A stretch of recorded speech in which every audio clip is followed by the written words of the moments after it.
Peace, y'all. It is I, Energy Master Allah, aka the Emma, and this is Decoding the Matrix Workshop Part 5.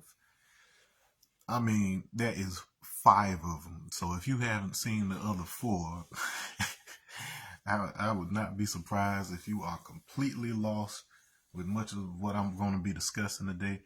The concepts in and of themselves aren't always necessarily that complex, but at the same time, without context, without knowing some of the background behind certain things, there's only so much you can do with something.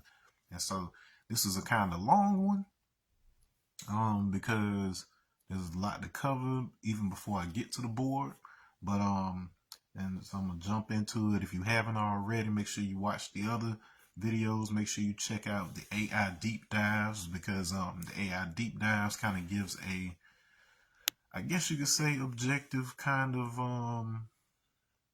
I wouldn't even say objective. What I would say is you take these certain ideas and the different things I'm talking about, and then by having the AI analyze it and come up with their own ideas about it, the most important thing that comes out of that is that you get to see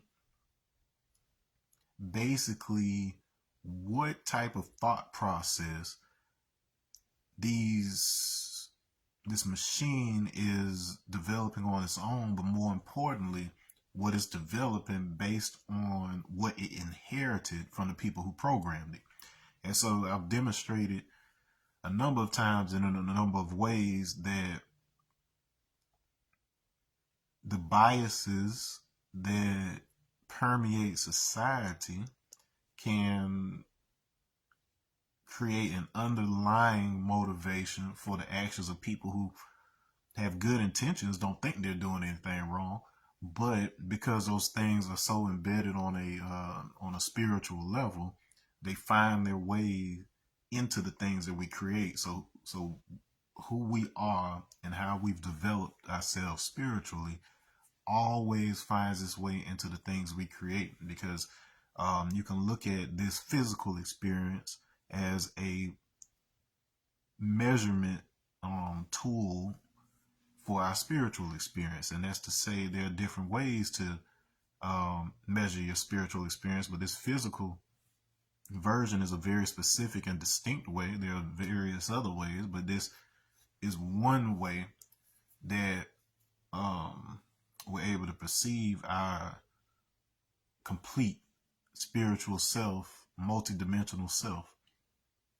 Okay, because your consciousness itself isn't just a physical manifestation or an emergent feature of, your physical self. Is the other way around, where you can look at the physical as a projection of those values that are in that consciousness. And in order to keep consciousness from being airy-fairy, you can look at it as an arrangement of relative impressions that we interpret as a picture. And in that way, you can look at it as something like computer code, because computer is basically just interpreting a string of ones and zeros that represent on and off. And so likewise, the two main forces that pretty much generate our reality are what we would look at as a push and pull force, or yin and yang force. And then these two things originate from a unified force. And so we represent the process by which the unified force separates in order to experience itself and then reintegrates, so that it recognizes its original state as well as its new state. Because like a GPS, you have to know both where you come from and then where you're going, right? Okay, and so one of the mistakes in spirituality is that you have people who are kind of like condemning the physical experience, which is essentially the equivalent of going backwards. Okay, so you had this original state of your spiritual self, and you left it in order to incorporate into a body for a reason. And so this actually covers a number of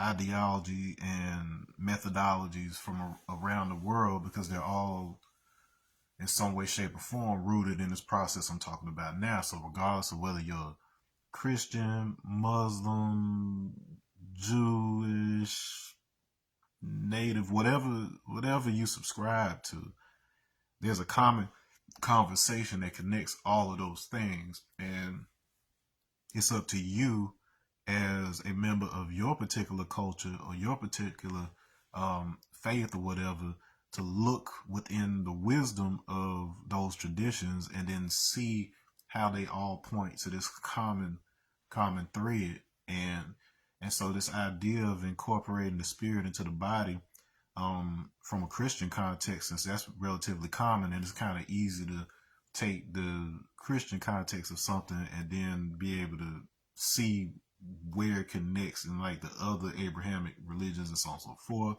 and then you can go beyond that. But within that context, it's represented in the form of the story of the Babylonian captivity. And so in that case, there's a central idea I keep on pointing at, where the idea was never for those Israelites to go somewhere else and create Zion. So Zion's supposed to represent this peace, this having something of their own, so on and so forth. The idea wasn't to go elsewhere external and create it. The idea was that they were supposed to bring that into Babylon with them. And so what this is representing is ultimately the reason that you, as a soul, because your soul is it is a reflection of the perfection of the original state, which you may or may not refer to as God. And then there's a distinction, because there is the expression of all things. So if you look at it as there was one I am that basically decided to say, okay, well, let me see what else I could be. And then that required that to separate so that it could see itself in different ways. But then the vast majority of people that are tied to some religion or another, especially one that enables you to say, my God is different from your God, or my God is better than your God. In order for you to even be able to do that is to acknowledge that what you are calling God is not necessarily one with everything else. And so it's within that distinction that most of the most devastating separation happens among humans. Okay, and so just, it's not to say that one's better than the other, because wherever you are is where you're supposed to be at in terms of your particular journey, your particular growth. Okay, but that is to say that there is a distinct difference between a God, an exclusive God, because that means that there's a specific combination of things that are generating that, and it's excluding certain other things. Okay, and so, anyways, this idea of bringing Zion into Babylon is basically saying that the order, because peace is order at the end of the day, it's the absence of chaos. The type of order that is present in that original state, you're bringing that into the physical experience. So if you just look at this body, if your consciousness was cut off, it would probably just be the equivalent of any other animal. You'd be a pretty smart animal, because there's plenty of those out there. But at the same time, you don't have the ability to tame said animal unless you have that consciousness about yourself, that self-awareness. And so your whole the whole idea of your soul incorporating into this is something that evolved naturally on the planet. The body evolved naturally. You had hominid beings here, and they were varied. There was all kinds of different types, and I'll get into how that happened. But the idea was to bring in an orderly state, a consistent state that allows you to have awareness of your spiritual existence beyond this physical form, and then utilize that in order to make this body evolve into a way to where it has more access to those original attributes and abilities. Okay, so this brings me to a very important conversation that we need to have. And for me, it all started with this idea. So you'll see me go back to the year 1961 often, because it's just this nexus point where a lot of things were happening within a very short period of time that made it very hard to write off as coincidence. For example, at the very start of the year in January, you have the BBC network over in the UK released this show. It's basically like not necessarily a cartoon show, but more like a puppet show, really, if you look at it. But it's called Supercar. And so this supercar is basically a vehicle that can fly, drive on land, and go on water. So this multi-terrain type of vehicle that basically looks like a kind of like a rocket ship type situation. This is before that's really a thing. You did have the Nazis before that who were testing rockets that they were developing, and those ended up becoming the foundational design for missiles and stuff like that later on, like warheads. But so you have this thing going on in this story, and so the lead character is like it's like his last name is Mercury. It's like either Mark Mercury or something like this is his captain's name on him. And this show is credited for being the first time that you hear one of those countdowns, like how we associate the countdown 10, 9, 8 with the rocket launch now. But apparently that didn't originate with the space program, but originated with this kids show. All right, so just keep that in mind. Now later that same year, you end up having the first successful space flight program for the U.S. called Mercury. So you had the captain whose name was Mercury in Supercar, and then now we've got this first successful space flight situation with the Mercury project in the U.S., and more specifically, it's the first to have a human. So they put a human in space and they put a monkey in space. Okay, so these are key aspects right here. All right, so this exact same year, so before they put this human and this monkey in space, you also have the most, like, if you're into the whole UFO conversation and all of that good stuff, you have the first ever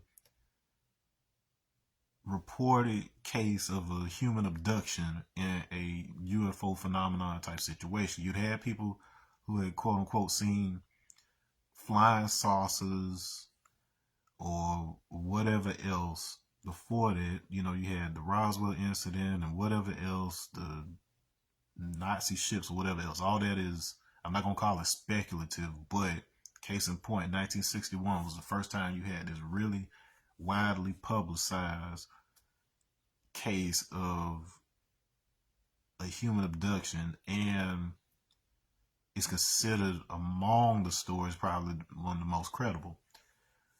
Okay, well, that in and of itself is, it's whatever. But the important thing about this, for this thing to be the first, it was the people who were kidnapped were an interracial couple. There was a black man and a white woman named Barney and Betty Hill. So it was already funny to me hearing this story that they were named Barney and Betty like Flintstones characters. Okay. And see, and keep that in mind because it does play into the theatricality of everything I'm talking about right now. Now, Barney and Betty Hill weren't just an interracial couple in the 60s, which was just wild for that time, but they happened to be NAACP members. Okay? So let's do the math on this. So in 1961, this same year that we first have a kids show come out and they introduce the idea of a rocket countdown, blah blah blah. Later on, we have a space program in that same year that puts a human in space for the first time. Peace. I see my dog on here. What's going on? All right. Dog Lurch on here. Good to see you, family. All right, now, so you had this space program later that year that's named the same thing as the captain on this kids show. Then you have the Truth in Plain Sight. Then you got this couple that gets abducted by UFO supposedly that just happens to be interracial in the 60s and were NAACP members. Now, during this situation, their initial stories that the black man and the white woman are telling differ slightly, specifically because the man, he happens to mention that the beings they saw appeared to be wearing black Nazi uniforms. They look like SS uniforms. And he happened to have been a World War II veteran, so he knows a Nazi uniform when he sees a Nazi uniform. Okay, and apparently something I just learned from watching Linda Moulton Howe, who's the reporter that's been following abduction and animal mutilation cases since the 70s. One thing she pointed out is that it's commonly reported that a lot of the time when these people have these abduction scenarios, they remember the aliens speaking German of all things. Now, by extension, there are other languages that sound like German, including Dutch and Afrikaans from South Africa. So that's important to keep in mind too. All right, because the Dutch were the ones who started the transatlantic slave trade in the first place back in the 1500s. And then we all know how the Germans got down with the Nazi stuff, so keep that in mind. All right, so we got interracial couple. The black man saw Nazi uniforms, or whoever these beings were. There's an element of fear associated with it. So you have had reports of the Nazis supposedly having technology that induces fear. So whatever part of the brain, and we know this to be possible now through binaural beat. So binaural beat is when basically you have a stereo sound signal that has a slightly different frequency in each ear, and then what happens is you have destructive interference, which basically means, let's say I have a frequency of 100 in this ear, and then I have 104 in this ear. They're going to subtract, so the brain is going to interpret a signal of only 4 hertz. So 100 this ear, 104 is going to subtract, and that's just going to leave that 4 hertz. And so that particular frequency, so right around in there, like 4 hertz is the frequency that your brain emits during REM sleep. So when you're in deep sleep and going into that rapid eye movement sleep, like right around there, you also have the same frequencies associated with fear. Right around in there is where you have a lot of your like sleep paralysis. And through like brain analysis, they know that particularly with the gray aliens, so when they talk about these grays or whatever, those experiences typically happen when people are in that brainwave state. So there is so I'll get a little bit more into the difference between the physical experience like you're having right now watching this versus what's happening during an out of body state, because it's the confusion around that basically makes it harder for people to give like credible testimony when it comes to these abduction type things. But the point is there were certain assumptions and experiences that each of those people Barney and Betty had that affected what they saw, or at least what they remembered. Because what happened is, they had to, there was parts that they couldn't remember, and then they had to be put under hypnosis. And then during that hypnosis session, those elements started coming out, and then it turns out that what they remembered just raw off of the top would differ, but then when they were put under hypnosis, they had a similar story. Both Barney and Betty's stories lined up, so that leaves the possibility that whoever was hypnotizing them may have also suggested things that would have them have the same, um, memory of what happened. And then you could expect that it would be important to kind of cover up that Nazi part of it. Let me see. Hold on. Hitler did the first experience with his speeches. He used the freezer. Perfect. Yeah. So I'm actually getting into that. I appreciate you bringing that up. I'm definitely getting to Hitler. So that's exactly the direction I'm going. All right. All right. So we had all those elements. Now, what concerned me about it, before I get into more of the Nazi stuff, was that, let me give you an example. So so let's say I used to work at McDonald's, and I quit. I took my uniform. I still got my uniform. And years later, I ain't worked at McDonald's in a long time, but I still got this uniform. I just happen to be wearing my shirt with my McDonald's logo on it and stuff. And then I go and I rob some people, kill some people, and it makes like national news. Okay. I have never seen a time in the history of me being on this planet where if a former employee or somebody wearing the logo of a company does something wrong or extreme, where that same company doesn't then come out and make a statement to say something at least like, well, that person is not affiliated with our company. He was a former employee once upon a time, but that does not reflect our values. Like, you always see companies cover their ass like that right there. Okay, now the NAACP. So keep in mind, these two abductees were NAACP members. Now, the NAACP proved that they were very big on controlling the optics when it came to black people in America.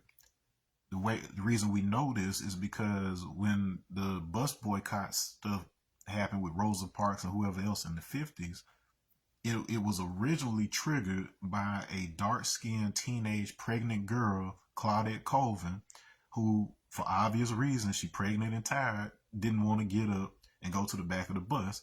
And so she, resisted. And so her situation, the NAACP caught wind of it, and they decided that what they were going to do is they were going to recreate that situation using Rosa Parks, who was a chapter president. Like, I forget exactly what her position was, but I believe that it was chapter president. You can check on that. But anyways, Rosa, she was fair skinned, and that was a consideration that was taken because they felt that during that time, it being the 50s, going into the 60s, that would be a more palpable image than a dark-skinned teenage pregnant girl, which was very taboo in the 50s. Okay, so case in point, the NAACP cares about how they look. So why then, and we could come up with a few reasons, but why then, if you've got something making national news, it's the first time something like this has happened where people have been abducted. And not only that, but the black man in that situation, an NAACP member, war veteran who was currently still working for the government because he was a postman. This man reports seeing Nazi uniforms during this incident.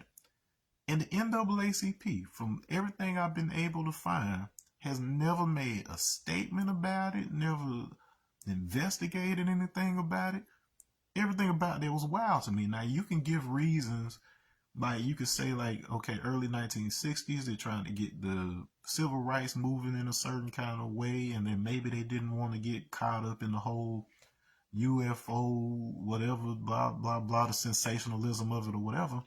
But look at the fact that they wanted the movement to get coverage. And unfortunately, because of the nature of the riots and the protests and whatever was breaking out, not everybody was tuned into that, black or white. Like you had some black people who saw all the marching and stuff on TV, then they changed their TV because they like in fact I want to say was no. It may have been the first year that TV broadcast when I have to check that. It might have been another date I'm looking at, but case in point, these broadcasts only reach certain audiences. But on the other hand, the UFO phenomenon was so big and so widespread and so popular during that time that you had people who probably would not have paid attention to the marches or whatever else, perked up and paid attention to the fact that you had this interracial couple that were peace loving NAACP folks. You had people that cared about that. So just judging by the way that NAACP and other organizations do things nowadays, it seems weird that they wouldn't at least use all the attention that that situation was gaining in order to flip it into something that could benefit them and their people. All right, so I'm going to just leave that where it is. Now, there's a few problems here because our space program, remember once again, 1961, our space program. So a couple key developments happened that same year in 1961, which included the first computer with voice recognition and playback. So you had the singing computer that comes out from IBM. IBM famously aided the Nazis of the Third Reich in developing the technologies they needed in order to locate, track, keep documentation on the various people they were targeting, like the Jews and whoever else. What my man said they use the women's right to distract the masses of the people to distract the narrative and like they do now. It all plays into it. See my man's know what he's talking about. All right, and I'll get into what's going on with the alien situation because there's even deeper stuff that ain't really been revealed and it's coming to light now. But all right, so we're just catching everybody else up to speed at this point. And so anyway, so you had the IBM, they were involved with them. They were also involved with another company called AEG, who had the license for the technology for like magnetic tape recording. So everything that was the basis of videotape recording, audio recording, the first hard drive, memory storage, and everything necessary to have a computer happened then, and that's what made the space project possible in 1961. This is the exact same period that Stanley Kubrick is pointing toward with his film, his 1968 film, 2001: A Space Odyssey. Interestingly enough, Barney Hill dies in 1968 from a stroke, and the day after 2001: A Space Odyssey comes out, Martin Luther King gives his famous "I've been to the mountaintop" speech. The day after that, he gets shot and killed. So in other words, everybody's rioting, picketing, or whatever else. They're not going to the movie theater to watch 2001: A Space Odyssey because Kubrick went out of his way to incorporate all the details about what they did. And what they did was, after World War II, through Project Paperclip, this is a well-documented case, the U.S., they brought in former Nazi scientists to be able to gain information on their technologies and different things that they use during the war. Okay, and so through this, you end up with Werner von Braun, who was the project manager of NASA. So the Nazis are very much involved in the development of our space program here. and as a result, also are the foundations for the technologies that run everything today, including our computers, electronics. All of it came from Nazi information. Okay, now there is some who say, and you know, it may not be entirely wrong, but the initial, and yeah, this is historically, this can be actually tracked. So initially, people know that the Nazi Party and even Hitler's ideals early on were nothing like what they ended up being, and they actually had a lot of elements to them that kind of sounded like, oh, okay, cool. That can be compared to today, because you have people, especially the Latin people right now, who kicking themselves, but you basically had Trump saying certain things that sounded all right in the beginning, and then as time progressed, it turned out you wasn't gonna get what you thought you were gonna get, and something else was happening, and it might not be so good for you. Ice, baby. But so something similar happened with Hitler and the Third Reich and all of them. Now, here's the story that's on record, because, and then whether you believe it or not, like I tell people all the time, it doesn't matter what you believe or whatever else. What matter, like when it comes to these situations, you got to know what they believed in. You got to understand what was motivating them, and whatever they was motivating them, it was allowing them to whoop the British ass. When the U.S. decided to get in, it was whooping their ass. Like, everybody was being beaten by these folks because they had certain beliefs, and so part of the reason the war got turned around was because they started playing on the superstitions and beliefs of the Nazis in order to engage in psychological warfare that could overcome, what they couldn't beat in terms of the actual weapons. What my man said, Hitler said he wanted to save the Jews of the world, which were black people in the U.S. You said it, not me. I'm getting to that too. Because the things that they were studying and the things that they had discovered when they were going around learning the ancient traditions of the world, studying theosophy, studying all of these various things, was they figured out who the original people were. And so there was some overlap, and you can tell that this actually extends to what Marcus Garvey was presenting when he first came back over to the West, and started introducing his ideologies. And there was some overlap and understanding between the quote unquote white supremacist movement and what you may call black nationalist type movements, which were just this idea of black identity that was starting to build up and spread in the U.S. So if you look back in the early times of that, there was some overlap there. Now, key things to be able to distinguish. Okay, so the Third Reich, their ideologies came from two key sources. All right, so you had theology, like I mentioned. So these were the teachings by Madame Blavatsky, that were very much rooted in Hindu teachings and things, and for the most part, mostly benevolent. It gives like a kind of layout of how the human soul evolved and so on and so forth.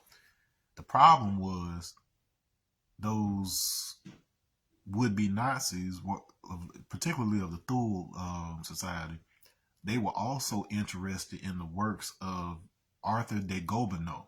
So Arthur de Gobineau was a French, he was a French writer, among other things, from the mid to early 1800s. So he's like one of the foundational writers that introduced this idea of basically transitioning from the conversation of classism. So basically that the aristocrats were biologically and everything else better than the poor. They were transitioning from that into the conversation of race having something to do with that. And where this initially comes from is him attempting to define Aryan, so the term Aryan that ends up permeating all the rest of what I'm talking about. So they tried to isolate that term to just Germanic people of a certain type, when in actuality they tried to connect that simply to Indo-European, but that wasn't correct. It was more correctly to Indo-Iranian. Now the thing about Iran, like, I don't care what's going on with Iran today. Iran, that region was inhabited by people who look like us. The Yoruba there's still a tribe of the Yoruba who are called the Iran Yoruba, and then I have some of that heritage that came up in my DNA test. Now, it's understood that there were some indigenous populations that lived in West Africa, but they talk about these God people who came from like the Middle East and then settled in that region and ruled their region, and then mixed with those people who lived there. And so our ancestors are original Aryans in that regard. And so the original definition of Aryan, which I get into, had to do with, well, at least during that time, they understood it to be German, the Celtics or Celts, and the Slavs. And so Slav is where we get the word slave in the first place, or whatever. So the Western Europeans were, Tartarians, that ties into that too. The Western Europeans were enslaving Eastern Europeans initially. That's why Hitler was targeting like certain types of Jews and certain types of like gypsies and different stuff like this. Okay, and so, which I also have so gypsies and Romany, so I have some of that heritage too. So you start seeing this tapestry of how the hell did all these certain things end up in my DNA test, unless it was one people who just happen to have descendants in those other places that they usually say we come from. Okay, getting to that. All right, so anyway, so these Aryans, so if you know anything about the gypsies in particular, the gypsies have a patron saint named Saint Sara, who is understood to be a black Indo-Egyptian woman. So basically, we can call that Ethiopian in the sense of, before the country Ethiopia, that whole region below the equator was called Ethiopia with an A, so Aethiopia. And so Western Ethiopia would have been like all of that, like Egypt and so on and so forth, Ethiopia, all that stuff there, Nubia. And then the eastern part would have been on the Indian continent, so where most of the like the South India is right now, with like the Tamil and the Telugus, people of Dravidian descent, basically. Okay, and so Saint Sara, she is considered the servant of the three Marys who included the sisters of Lazarus in the Bible, and then and Mary Magdalene. So you have two stories out there. We got the biblical narrative that you receive that excludes some parts, but the extended version of these stories talks about Jesus and Mary Magdalene having a bloodline that Lazarus and them basically helped to escort to the south of France, where the Gauls were, and so the Gauls correspond to the Galatians in the Bible, and that dude Gobineau I was talking about, he separated the Germans into, okay, you had the quote unquote highborn Germans who were descendants of the Franks. And so you had the French and Dutch are attached to that too, so the Franks. And then you had the Gauls. And so the Gauls were the Slavs and the Celts. So in other words, you have this bloodline that supposedly of Jesus and Mary Magdalene that arrives in Gaul territory, the very territory that this Gobineau dude is trying to say is the inferior line. The other backdrop of that is that you have these stories about the Knights Templar whose job was to protect that bloodline of Jesus. How so? Keep bear in mind the Roman gypsies. These folks, they are their language. Peace, Mike. Their language was a combination of the Sanskrit that came from India, as well as things like the Cyrillic that the like the Slavs use, and this is the basis for the connection between Sanskrit and the the Romance languages. So that includes like your Latin and things of that nature. So this is their language is an important bridge between those things. And if you've watched my other videos, you know Sanskrit is one of those languages that is based on the vibration that the sound makes in the body as a way to connect with the vibrations outside of ourselves into our universal soul network. Okay, and so basically you now have this translation bridge between the sounds that actually vibrate the physical and then this language that we end up with in the West or whatever. So in other words, you can have conversations with people, teach people things, and it not necessarily have that power until you translate it into the form that has those vibrations that actually activate things in the body. And that's the central concept of yoga. The way you know that all of that was involved in that situation is because Saint Sarah was also syncretized with Kali. So the goddess Kali in India is notoriously black black figure who is basically a female embodiment of space and time, to a degree, like the element of things ending, so that they can be reborn. So the whole theme of resurrection is incorporated into that, and so you see that passing from Jesus and Kali. Now, another interesting thing about that is in India and Tibet and many of the Eastern traditions, I think in Islam as well, you have Jesus referred to as the prophet Isa.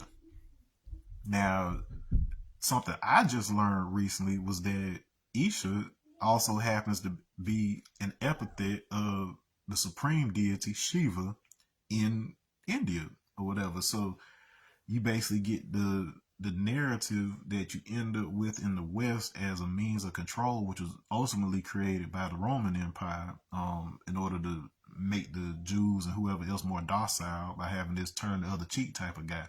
But everybody else in the world has this same story of Isha, who is basically the physical embodiment of the supreme deity. And so this same being corresponds to Adi Yogi, who was considered the first person to teach the world about yoga and how to connect with the divine, and can be traced back to 15,000 years ago. And incidentally, 15,000 years ago also happens to be year one of the Asiatic calendar that's used by like Nation of Islam and the 5% of folks like that. So why in the blue blazes would these yogis in India be saying the same thing as the Moorish Science Temple, the Nation of Islam, the 5% Nation, these niggas over here in the United States, right? And then you only have this one other narrative that disagrees, and it's clearly being used to control people and get them under that mind state that they need in order to enslave folks. It's wild. All right, so all of that aside, Gobineau introduces these ideas. The word, I was talking about the word Aryan. Now, it also, all right, so the same word, the Aryan, that we get Aryan from is where we get Orion. And which you, if you know stuff about the UFO stuff, they tend to associate that with the two races that they say enslave everything, which is like the reptilians and the greys. And that's where the bar comes in, because they basically categorize those races. I'm not saying they exist or don't exist, and then there has to be some clarifications on how they exist, because it's not necessarily the way that we doing things right here in physical with that too. But I'll get into that in a second. But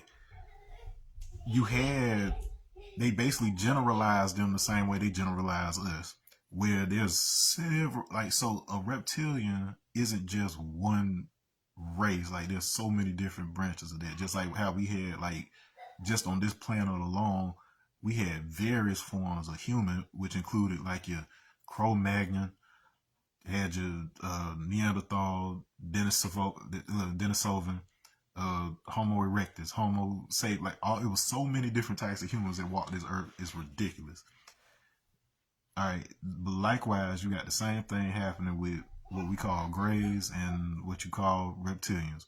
All right, so there you go. So a man, he know about this.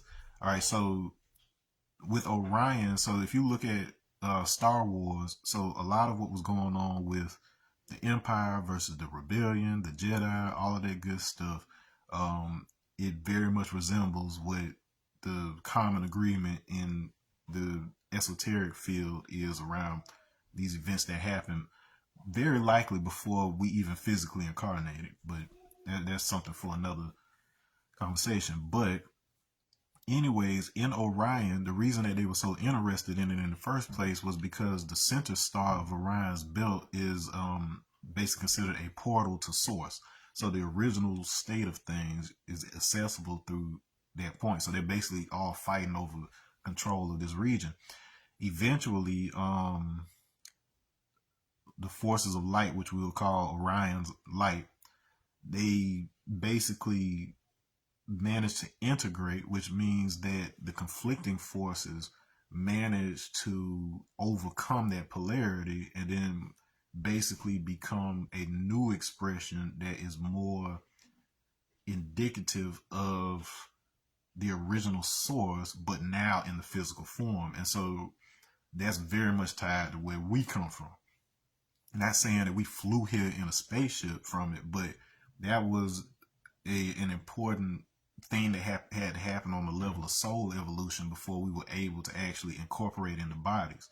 So whereas you had hominids who were walking on the earth, who developed naturally from the earth itself, just like any other creature or plant or whatever else on this planet, it didn't have conscious awareness to be able to tame itself, civilize itself, and connect to those spiritual aspects. So that's what our unique ability is as a result of having gone through that soul evolution before ever trying to get into a body. Okay, and so anyways, so what did Hitler and his folks believe in? So we got those two combinations. We got the writings of Gobineau, which were combined with the teachings of Madame Blavatsky in order to take her structure of the different soul races and then try to make that instead into a hierarchy of the physical races on this planet.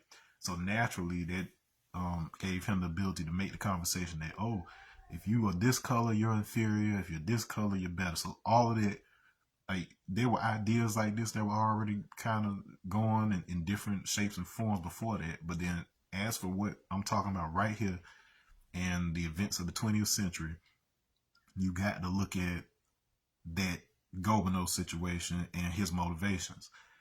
Now you fast forward a little bit, you got the Vril Society. So the Vril Society, which was started mainly by Maria Orsich. She was a medium who had likewise been influenced by these same ideologies that were permeating Germany and all that region. I think she was from Austria. No, she was Slavic. I know her parents were actually Croatian, so they were actually from the same place as Nikola Tesla. So this is no coincidence. All right, and so she was this gifted channeler, and she's credited with having made contact with a race described in the Aldebaran star system, which is part of Taurus. And Taurus constellation is also the home to the Pleiades. So you always hear about Pleiadians and all of that stuff whenever you hear aliens stuff about UFOs and spirituality, whatever else. And these are a human-ish or human-like races, basically considered to be the cousins of human souls here. Now, with Aldebaran in particular, they have this story about there being two planets that are in Aldebaran, and one of those planets had a god race, and On the other planet, it was a more inferior race of these beings. And when they started mixing with each other, it started causing them to lose their like memory and their godlike abilities and stuff like this. And so once again, they use this as a tool for pushing their racist ideology. Now, those who had been corrupted, they tell the story that what ended up happening was that they didn't, so they thought they were in contact with the true to life God race, quote unquote, of Aldebaran, the Aryans. But what happened was you had a particular reptilian race, the Qatari or Chitari. There's different ways to pronounce that. I think I even seen it with a K, Chikari or something like this. But these weren't the original quote unquote reptilians, like, because we actually had, like, if you go back far enough, there's a reptile like soul race that contributed very heavily to the creation of the human. The human soul is essentially a hybrid of countless other ones, but there were key ones that came to the forefront, and then I'll talk about that in a second. But anyway, so you had these like Chitara and whoever else. You had a particular race of grays. I was working with them that basically, when these people were channeling, they made them think something based on their biases. So we got that theme again. So just like how the experiences of Barney and Betty affected the way that they saw what was happening during their abduction, likewise, when you're a channeler, your biases, unless you've done significant work to curb your biases and be able to access those parts of yourself. Yeah, we call them Draconians, but then that's an unfair designation because you had several races in Draco, but I'll get into that too. But yeah, they're definitely the those Chitari ones. They do come from Draco, but once again, that's just one set of niggas from Draco, and so we don't all want to get blamed for what Drake does. You know, we are rappers in our own right. But anyways, so these people that intercept this medium and basically give her this idea of this 4 foot tall blonde blue eyed race that's supposedly these Aryans. Now, it's not to say that there aren't people of various colors that descend from who these actual beings were, but it was to say that the way that they twisted that was such that she would see what she wanted to see, and so and then report that back to the Thule Society and Hitler and all of them. Okay, now the mediums nowadays, who don't share their particular ideologies, they're the ones that clear up that the beings, the God beings or whatever else, are descendants. Okay, so you got two main lines of descent from the original human souls, according to the whole story behind it, how they tell it. So you had the Lyrans, who were essentially mostly their souls were basically like there's a feline race that contributed heavily to their soul. Eventually, you end up getting some primate and some like avian bird like type soul beings that combine into this soul eventually. And they were mostly like considered a kind of white race simply because they were associated with the divine masculine aspect. So it had nothing to do with physical race like how we talk about it here, but it had more to do with the masculine aspect of like magnetism, decay, spreading out, splitting up, colonizing, all that's associated with the masculine, and it's necessary in order for us to leave where we are and expand. But when that's done in a toxic way, we end up with what happened here on Earth with colonization and stuff.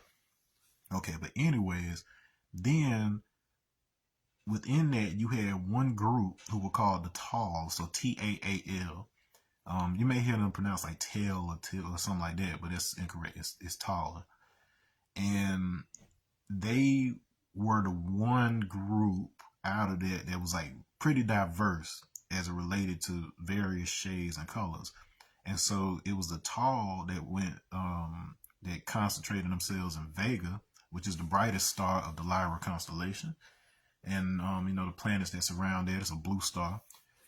And those tals were basically the ones that ended up more like blue and later on brown, black, all these types of colors. So we tend to associate the like Caucasians and stuff of present day with those souls that went through Lyra versus the dark skinned peoples who came through Vega.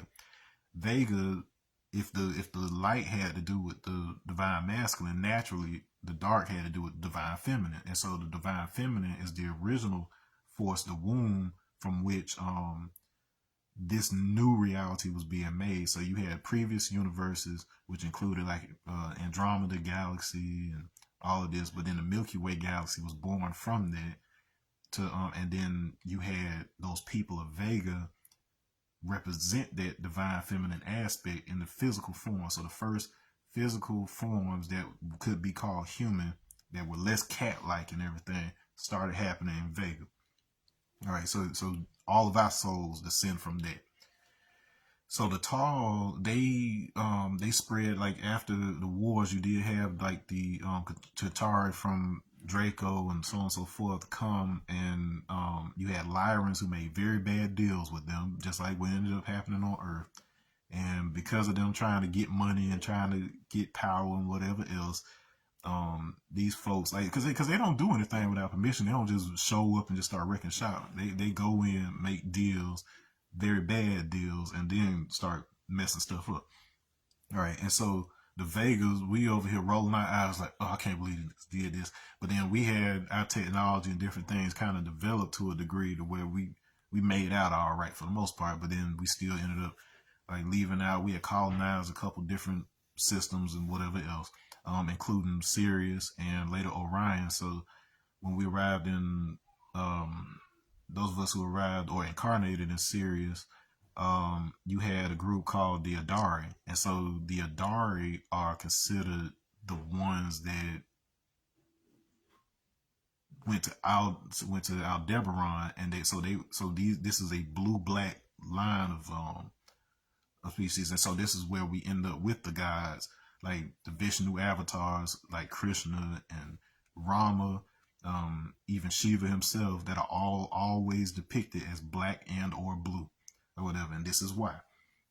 So whereas this Maria Orsic, she does this channeling and then encounters these 4 foot tall, blonde haired, blue eyed beings, it's understood through the Hindu mythology, through just all these various esoteric traditions around the world, that those blue black gods were the ones that were occupying that particular planet or whatever. And so you can see where some of these discrepancies start coming in. All right. And this confusion. In fact, the word Aryan actually comes from a Tamil word. So the Tamils are the dark-skinned Indians. The Tamil word Aya, Ayya, which I've talked about plenty of times, is the original name for Vishnu. And that's what's translated into Aryan later on, which means noble or highborn or whatever, because he was part of that Adari line that moved there into Aldebaran. And so you had a royal line of Tals that also, they were given passage into Orion. So they basically had made a deal with that empire, that invading empire, in order to be able to broker peace. And so you had a royal family of Tals that were they were occupying Orion. They later escaped, and then that's how we ended up with the Aldebaran situation. But before that happened, in order to be able to broker this peace, they had to have one of ours have a child with one of ours have a child with one of the queens from Orion. And so the queens, they are one of the oldest races in our universe, and they have a more reptilian kind of line. They evolved over time to where they look more like humans, because the whole human archetype isn't exclusive to just primates, but it's more like a end point of evolution once you develop to a certain stage. And so these queens, they look more or less like humans, except they have a ridge of the center of their head that's a remnant from that. So you will also find something very similar to that in a lot of people of African descent. Well, because of this mix between these Sirius B Vegan descent folks with these Orion queens, so Orion, you see how to see the connection here. The children of that group were the Anunnaki. And so in other words, you had this race that looked human for the most part, but had mostly reptilian genetics. Now, this is not reptile genes like we would extract blood from a lizard today. And then what it means when you're talking about it on a soul level is that the reptile race is basically, so let's explain the soul and DNA. So DNA equals memory. So in other words, the DNA holds a combination of memories that allow that DNA to project itself holographically in the form of a single cell splitting multiple times in order to project this body that you see. So all that information is in that DNA. It is replicated and projected as a body in you. Now that information is very tied to magnetism, and I'll get into that when I get over to the board. But basically, within a magnetic field, every change, everything that happens within that field is recorded as what's called a magnetic moment. So it stores the memory of everything that happens with that magnetic field. All right, and so when the only time that you have a magnetic field separate from an electric field is when it is staying still. So you can have a magnetic field by itself as long as it's not moving. You can have an electric field by itself that's not moving. The second that an electric field discharges and starts moving, it generates its own magnetic field. So you get a combination of electric and magnetic field, and we call that light. So light isn't just visible light, but it's whenever you have electricity in motion such that it projects a magnetic field. Okay, that concept is important because these two forces also represent the masculine and the magnetic, the feminine and the electric. So in other words, the second that electricity is in motion, it's generating a magnetic field. That's the equivalent of it being impregnated by the magnetism. The magnetism approaches the electric field. They combine and go into motion, which we call light. So every single myth, every single religious image that we have of this idea of a invisible God or whatever else, or some masculine God mating with a woman who is considered the divine feminine representative of the material aspect, and then giving birth to this child of light, every single time that happens is based on that relationship between magnetism, electric fields coming together to make light.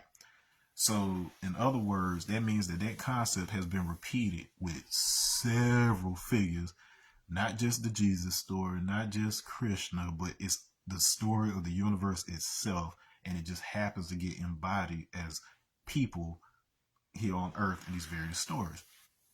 Okay, so the soul is a combination, and this is actually information that was basically transmitted in 2010 to a group of people that would, into that stuff, the channeling, whatever it may be, from people from a Tagatan colony. So Tagatans are from Pleiades, so on and so forth. So they're humanoid cousins.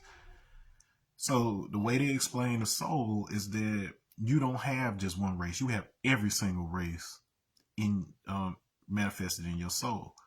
Your individual soul is basically made up of the experiences that your soul has gone through. So it has incarnated as various different types of beings, not just physical human beings, but just different types of beings before it can get to the combination of charges, magnetic charges, that were necessary for it to be able to incarnate in a physical human body like we talk about here. So when they talk about starseed and all that good stuff here, it's not necessarily that some creature is coming from some other planet and mating with your women. What's happening is your soul went through a very specific set of experiences as this type of being, this type of being, this type of being, until it got the combination it needed to be compatible with the resonance of the hominids that naturally occurred on planet Earth, so that that soul can enter that kind of body. So any old soul can't just enter a human body. And so that's why most of the conflict on the spiritual side happens, is because everybody is vying to influence the actions of humans such that our resonance is compatible with theirs.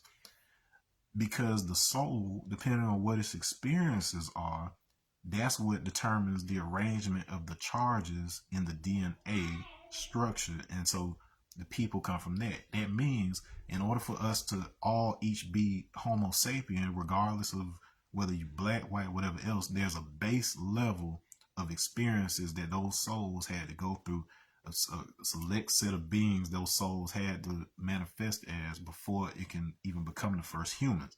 From there, you've got various experiences that and various charges that are brought in that cause you to end up with a black looking person, an Asian looking person, a white looking person, so on and so forth.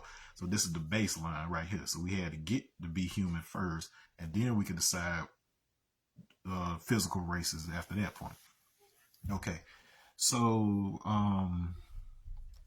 this means that a couple of things. So if the indigenous, so the first people on the planet have been shown to be of black race, that means that a very specific set of mixtures and experiences accumulated such that a soul that is associated with a person who will manifest with this color will happen. And the reason being is because the conditions of Earth require adaptability. You always associate melanated, whether it's humans, whether it's birds, whatever else, you always have that those deep colors, those deep like black and bluish or purplish colors happen in areas that are humid, hot, dense, like dense forests, like the rainforest or things of that nature. And this is why you have people that look like us, black people with dark skin and kinky hair, pygmies or whatever, that show up in the Congo, in Southeast Asia, South America, all of these places. So the important thing to understand about that is it's the soul's experiences that determine how it will manifest and how it will project through a human body, through a primate human body. This means that it's very, very possible that if there were multiple regions on the planet, like the real story that they subscribe to, whether it be Hitler or whoever else, the story they subscribe to is that this process actually happened 270 million years ago when Pangea was still together, so even before the continent split. So that means it could have easily just been one large forest, and then we were popping up in there, and then when the continents broke apart, we just remained in those forests and things as pygmies. And then once we exited the forest on our respective continent, then being exposed to other environments caused us to develop into some of the other forms and genetic lines. But case in point, those pygmies that occupy all these different continents, they sprung up at the same time. They were very black, very kinky hair, because these were all adaptations that were needed in order to survive on the planet. So when they talk about the Anunnaki having either made humans or contributed to our genetics, it didn't happen. It didn't necessarily happen on the physical level of somebody flying here and putting their genes into a monkey or screwing a monkey. From a soul standpoint, incarnated into a particular type of body involves them arranging specific charges of that DNA such that the necessary mutations or whatever evolutions need to happen on that level, and then the child that is born has those new qualities in them. So that's how we end up with Anunnaki genetics, if you will. And so we get our physical primate genetics from the physical hominids who developed here naturally on Earth.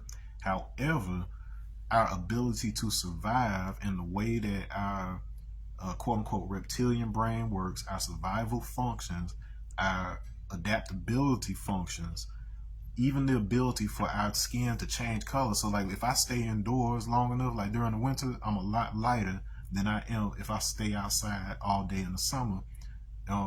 It's not drastic to where I'm this color and then I'm this color, but it's different enough to where if I took pictures of me in the winter versus how I look in the summer or whatever, you see a clear difference. So all those aspects of color change, those survival, adaptability, are associated with reptilian heritage on a soul level, not on a physical level. When nobody screwing lizards here on planet Earth, this is stuff that happened on a soul level in order to make it possible for humans to even exist. Okay, so for this reason, you basically had a black race of people who ruled and determined the survival needs of all humanity to come through their adaptations on this planet and its harsh conditions. Even to this day, the black people of America are known for their ability to survive and adapt. That's where it comes from. Now, this is why that's important. Because imagine if you're somebody like a Hitler and the Third Reich, who aren't going according to the original way that this information was transmitted by the folks that didn't have any agenda. They're going based on the version that benefits them specifically for their racist purposes. And then you have influences that are saying, okay, well, the humans had this particular reptilian race that's associated with the divine feminine that helped them to survive on this planet, to rule this planet.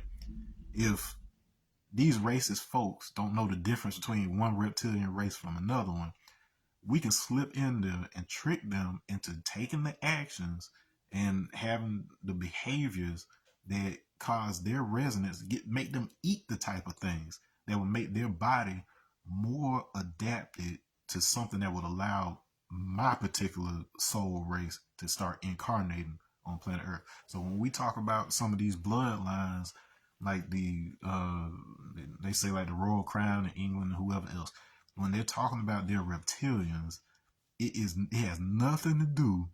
Once again, it has nothing to do with physically taking a lizard's genes and putting it in somebody. That part of the argument is what keeps getting people discredited on this stuff, because anybody can just go get this DNA tested and be like, see, there's no reptile DNA, blah, blah, blah. You have some genes that are the same here, but no. You have to understand it on the soul level to understand that the way that they're putting together their thoughts, as a result, the thoughts that you make determine which chemicals your body releases. Depending on which chemicals are most prevalent in the body, that's going to determine your emotions, the way you react to things. It's even going to edit your DNA through processes called methylation and acetylation. Methylation, it deactivates certain genes. Acetylation, it creates new bridges that allow the genes to express in new ways. So you are able to manipulate all that on the thought level, and then it's a trickle down effect into the biochemistry, and then finally into the genetic makeup itself. So if people are subjected to a specific type of thought or reaction, whether it be fear, like you take hundreds of years of people going through slavery, what that's going to do is it's going to change their resonance such that their genes express in a different kind of way, and then cause their bodies to be more susceptible to a specific type of soul incarnating into that body. So that meant that whatever souls were being incarnated after slavery happened, they had to, one, be compatible with a black body. So they had to have that set of experiences, just like the indigenous Negritos and pygmies of the world. But now you had this aspect where you've been forced to live in a way that's similar to what the white people were living, like eating the types of things that they were eating, and you're constantly in fear or whatever else. So you basically end up with a soul that is a mixture between our original version of our soul and something that's theirs. This, on a greater level, was kind of the intended outcome, because in trying to integrate all the various soul groups throughout the universe, that was one of those necessary processes. So basically, by us learning, specifically the Black people of America, by us going through our specific set of circumstances and then learning how to overcome those circumstances, we actually work out the karma for the entire universe. So this is why there's so much interest in us winning on this planet, because we're the integration of all the other soul races, and then would basically establish peace among all of those soul races. So, like my man said in the chat, Hitler was targeting very, very specific people. So even if he did target black people, he wasn't targeting American black people. If he was targeting particular Jews, he and if you look back at it, they were targeting very specific types of Jews, because you have Beta Israelites who are from Ethiopia. You have the Estonian Jews, which were just called the East European Jews, because those are the ones that mainly make up the Jews we have in America. You have the Sephardic Jews, who were mainly in like Spain, Western Europe, all of these. So in other words, it ain't all one size fits all, and these people were targeting very specific people, for a reason, because they know, just like those of us who are awakened and have knowledge of self and everything else, who have been taught properly, not just on some trying to be woke shit, but actually went through the initiation of those particular thought sets, know that we are connected. Like I have blatantly Germanic DNA. It's not the most prevalent, but it's tied to Nordic DNA, the same Frankish DNA that Arthur de Galvano tried to say was superior, this, that, and the other. But then y'all come over here and try to, you know, act like we inferior, which is wild. But we're the integration of all of it, because that's what we're supposed to do. There's a Luciferic kind of urge that has a person incorporate here and demonize the physical body, meaning that everything physical is bad and you want to leave the body, you want to die as soon as you can, and so on and so forth, so that you can go back to source. No, you incorporate it for the reason of bringing more of what source is into the physical body. And how that process looks is that when you recognize what your original speech sounds like, so that speech that actually edits the body, what you're doing is through those certain chants. Like so if those black blue Hindu guys originate from a Vega line, that means that their teachings also are the underpinnings of all Hinduism. That's why those white folks and other folks had such a big push to try to take that over. Like, they don't teach you anything about Hinduism or yoga in the black community here, like, unless you go looking for that. Like, it's dominated by Christianity. But at the same time, even the Christianity which is based on the New Testament, it is chock full of yogic teachings. But because you were taught it in English and don't know how to translate it back into the original Greek, which you can then translate into the Ethiopian Ge'ez language, as well as Sabaean, if you're able to do that, you can get the actual translation that shows you the link between the Africans and the Indians by way of Kush. So apparently Atlantis was originally called by the esoteric circles as Kusha. So basically where we get Kush, Kushites, all of that stuff that has to do with the Ethiopians, Nubians, Hindu, all of that Kusha was the original name of Atlantis. So in other words, the Kemetic sciences and everything we associate with pre-dynastic Egypt was actually Atlantis. The Madame Blavatsky, she will tell you in her writings that the first Atlanteans were in West Africa.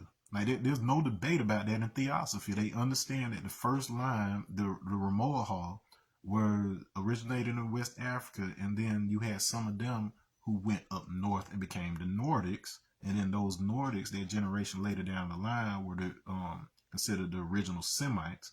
The Akkadians, who were a later form after them, they're the ones that migrated up into the Arabian Peninsula and started calling themselves the Semites. So they weren't the original. And so that's where the big discrepancy comes, to where you have a certain set of people who think they're the original Semites because of how they've been taught by modern religion, whereas everybody who understood a theosophical version of it, the all-encompassing, they studied everything from around the world. The ones who put the pieces together know, oh, okay, so the real Semites were these, and they descended from these. And so you even have, like the rune system that came from the Nordics is actually derivative of the Kwa systems associated with like the Igbo writing and stuff like that, because it's a mathematically based language that's based on geometry and different things like that associated with the universe. And so they inherited that from us. And even if you look at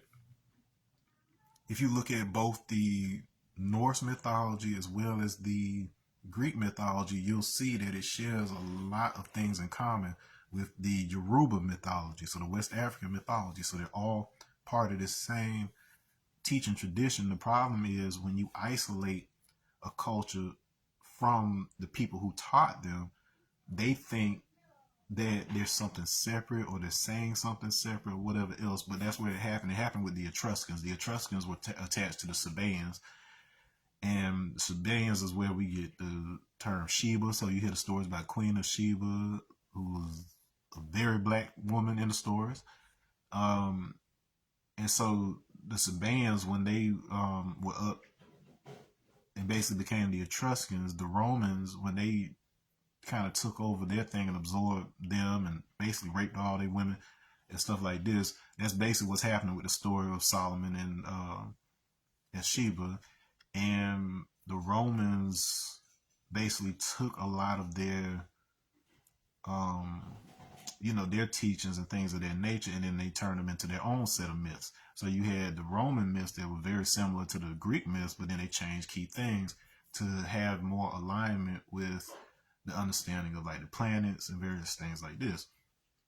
And the Roman Empire is ultimately, so this distinguished too between the Roman monarchy, which is mostly mythological, versus the Roman Empire, which is what we know with Caesar and whatever else. So you had kings first, and then that ended, and then it became the Roman Empire. The Roman Empire is the one that created the Flavian version of Jesus that most of us recognize, that made its way into the Roman Catholic Church, with the Roman Catholic Church basically being the continuation of the Holy Roman Empire, and it is what it is from there. Okay, and so basically now we kind of understand, one, how our souls got here. Based on what I told you, everything about what I said about how we incarnate very much makes it possible that we didn't just pop up in Africa and then spread. There were black people popping up everywhere. And so when you hear these concepts of the Asiatic black man, the Negritos of the Philippines, like the Aeta and different folks like this, as well as those of the Andaman Islands off the coast of India. All of these, once again, not the dark-skinned, straight-haired ones you see on the continent, but we're talking about kinky-haired, wide-nose, just like the rest of us, that were taken during the trans-Pacific slave trade that they don't tell you about. We talk about the transatlantic all the time, but they were gathering up, especially during that time when Gobineau was writing, because in the early 1800s it became illegal to import slaves, and so they started finding other sneaky ways. So they weren't bringing them into New York and Virginia and stuff from the transatlantic. They were bringing them through Mexico. So the Spanish were bringing all these little niggas from Australia and Southeast Asia and India and Madagascar, all these places right here that used to be associated with Lemuria. So the first Atlanteans developed from the last set of Lemurians. Okay. Anyway, so they were taking those, they were selling them, shipping them. They had a big port in Mexico. So we got cousins in Mexico. Make no doubt about it.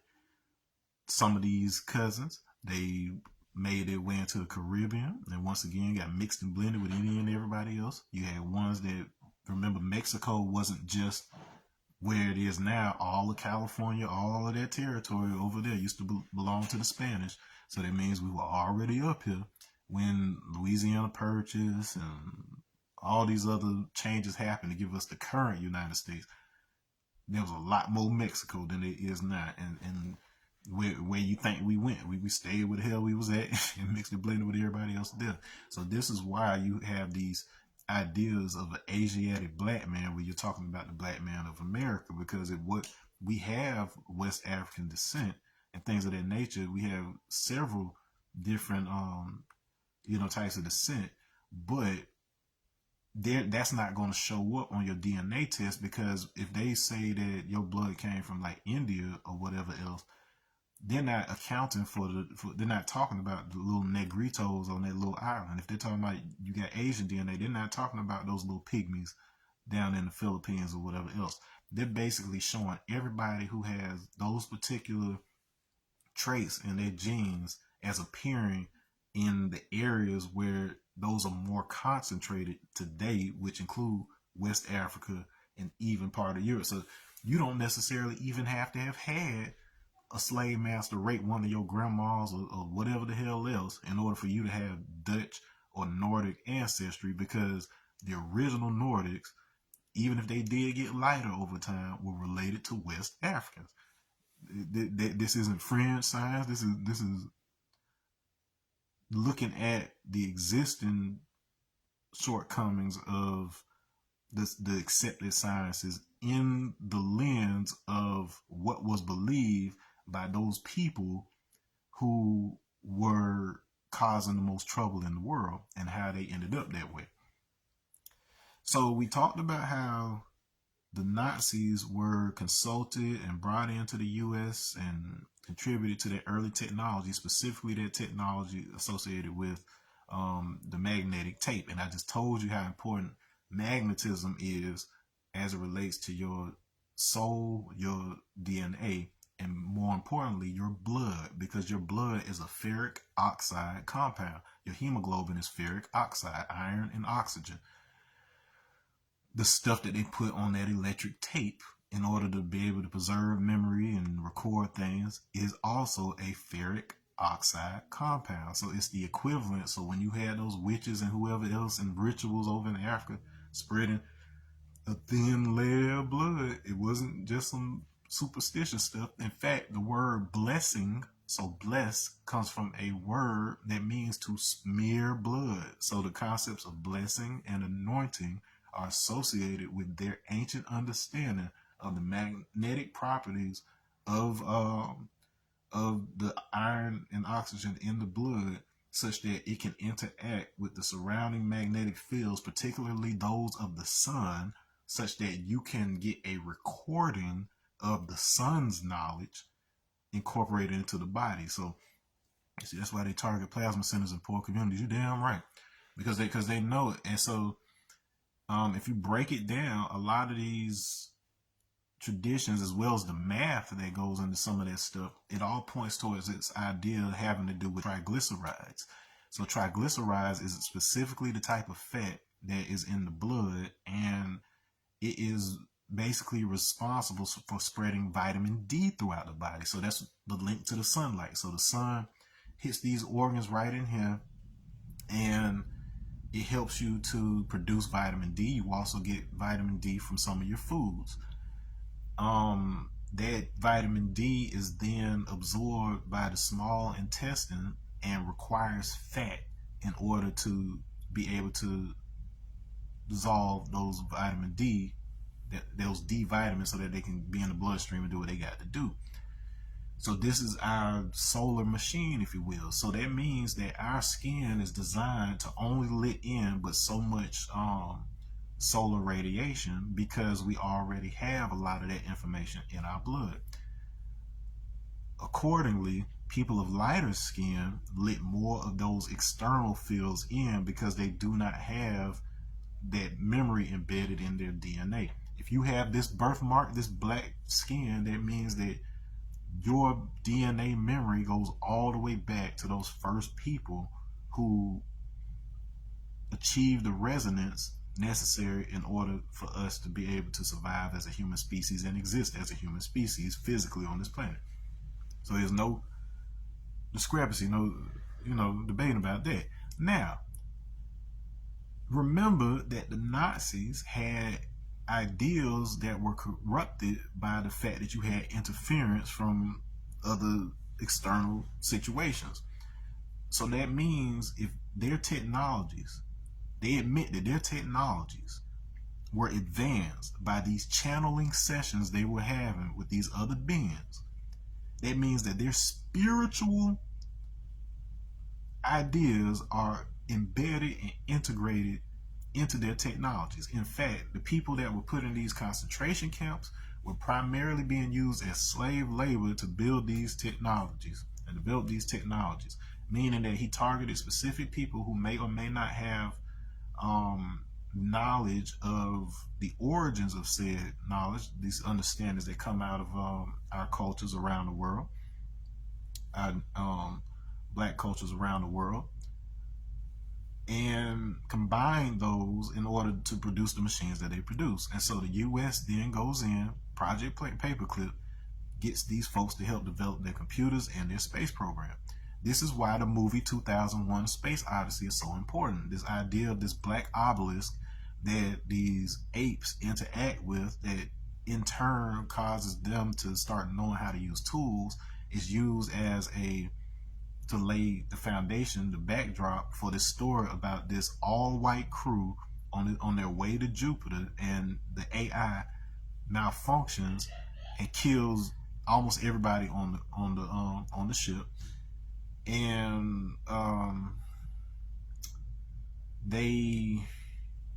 it turns out, if you read the novel and see the sequel to 2001, it came out in the 80s, it basically explains that the reason that how the AI malfunctioned in the first place was because the government had tried to put secret orders in there. So the three astronauts that were frozen the whole trip, they were the only ones that knew the real reason they were going to Jupiter. The crew that was operating like in a wake the whole time, they weren't allowed to know those orders. So you had compartmentalization of the mission. How the AI, he also knew the real mission and was supposed to assist the three scientists that were frozen when they wake up. Now, and then during that time, the other astronauts were supposed to be put to sleep. So when the three wake up, the other ones were supposed to be asleep. It didn't work out that way. The problem was how he was built on a system that was honest, like they were supposed to help the astronauts. So this idea of trying to make him lie and have secret coding, it basically caused him to malfunction, and that's why he started to feel fear and felt like they were going to try to disconnect him, and if they disconnected him, he wouldn't be able to complete the mission. So this was just a conflict of programming that so it wasn't even totally a malfunction, but him doing what he was supposed to do, which was protect the mission. And so you take that into account with the technologies. If there is a spiritual component and you have a system that has the ability to be mathematically accurate in all ways, it's going to be able to tell when something doesn't add up. And then this is what the AI has been proven, and why I've been creating those AI deep dives, because that AI, it is brilliant at being able to detect who's being marginalized in this country, who's being oppressed, the history of it, the context behind it. Like, all those types of things that human people, allegedly, no, I'm just like, that these people are able to deny, the AI picks up. So this is why it's a threat mainly to them. Whenever you hear about these UFO encounters, you'll hear the negative encounters overwhelmingly associated with white abductees, whereas people of color tend to express these like educational journeys where they're taught about the history of the planet and shown these different blah blah blah. And it would appear that this does have to do with these forces, which ones have our best interests in mind and which ones don't, in terms of how we evolve so that they can essentially become us, can incarnate into our bodies and do what they want to do, mine all the resources on the planet and move on to another planet, all that kind of crap instead of protecting it.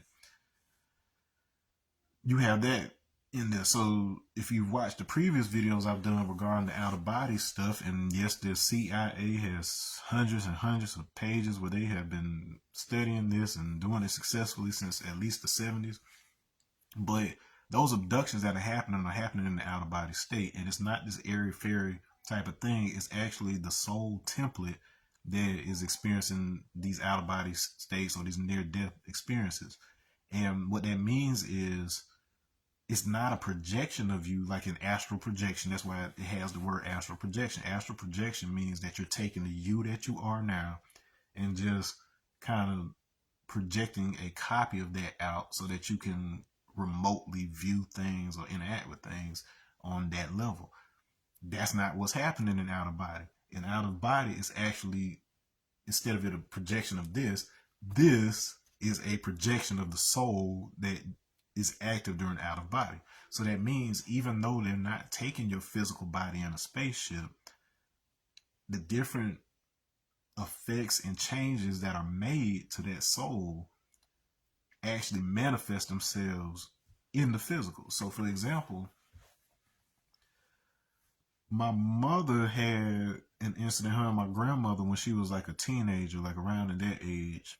And they all they remember is they were driving home at night and saw this big flash of light. When they woke up, they were several miles up the road back in the opposite direction they had just came from and were parked on the other side of the road. Now, that's not to say that it was one thing or another. We ain't going to get into that. But what did happen is that suddenly this mass, if you will, stone or metallic, some weird material type of mass appeared in my mom's leg. Like she just could see it in the leg, couldn't tell. Like it didn't seem like it was a cut or anything like this. And slowly over the years, you could see this thing as it would kind of like move up the leg a little bit, because basically your bloodstream is trying to process this thing out. And so when you hear these stories of probes and devices and implants and stuff that's in aliens, it's not that they had to cut you open. What they did was, if they insert something on the soul level, your body will contribute the necessary chemicals and minerals and stuff for that thing to actually assemble itself within the body.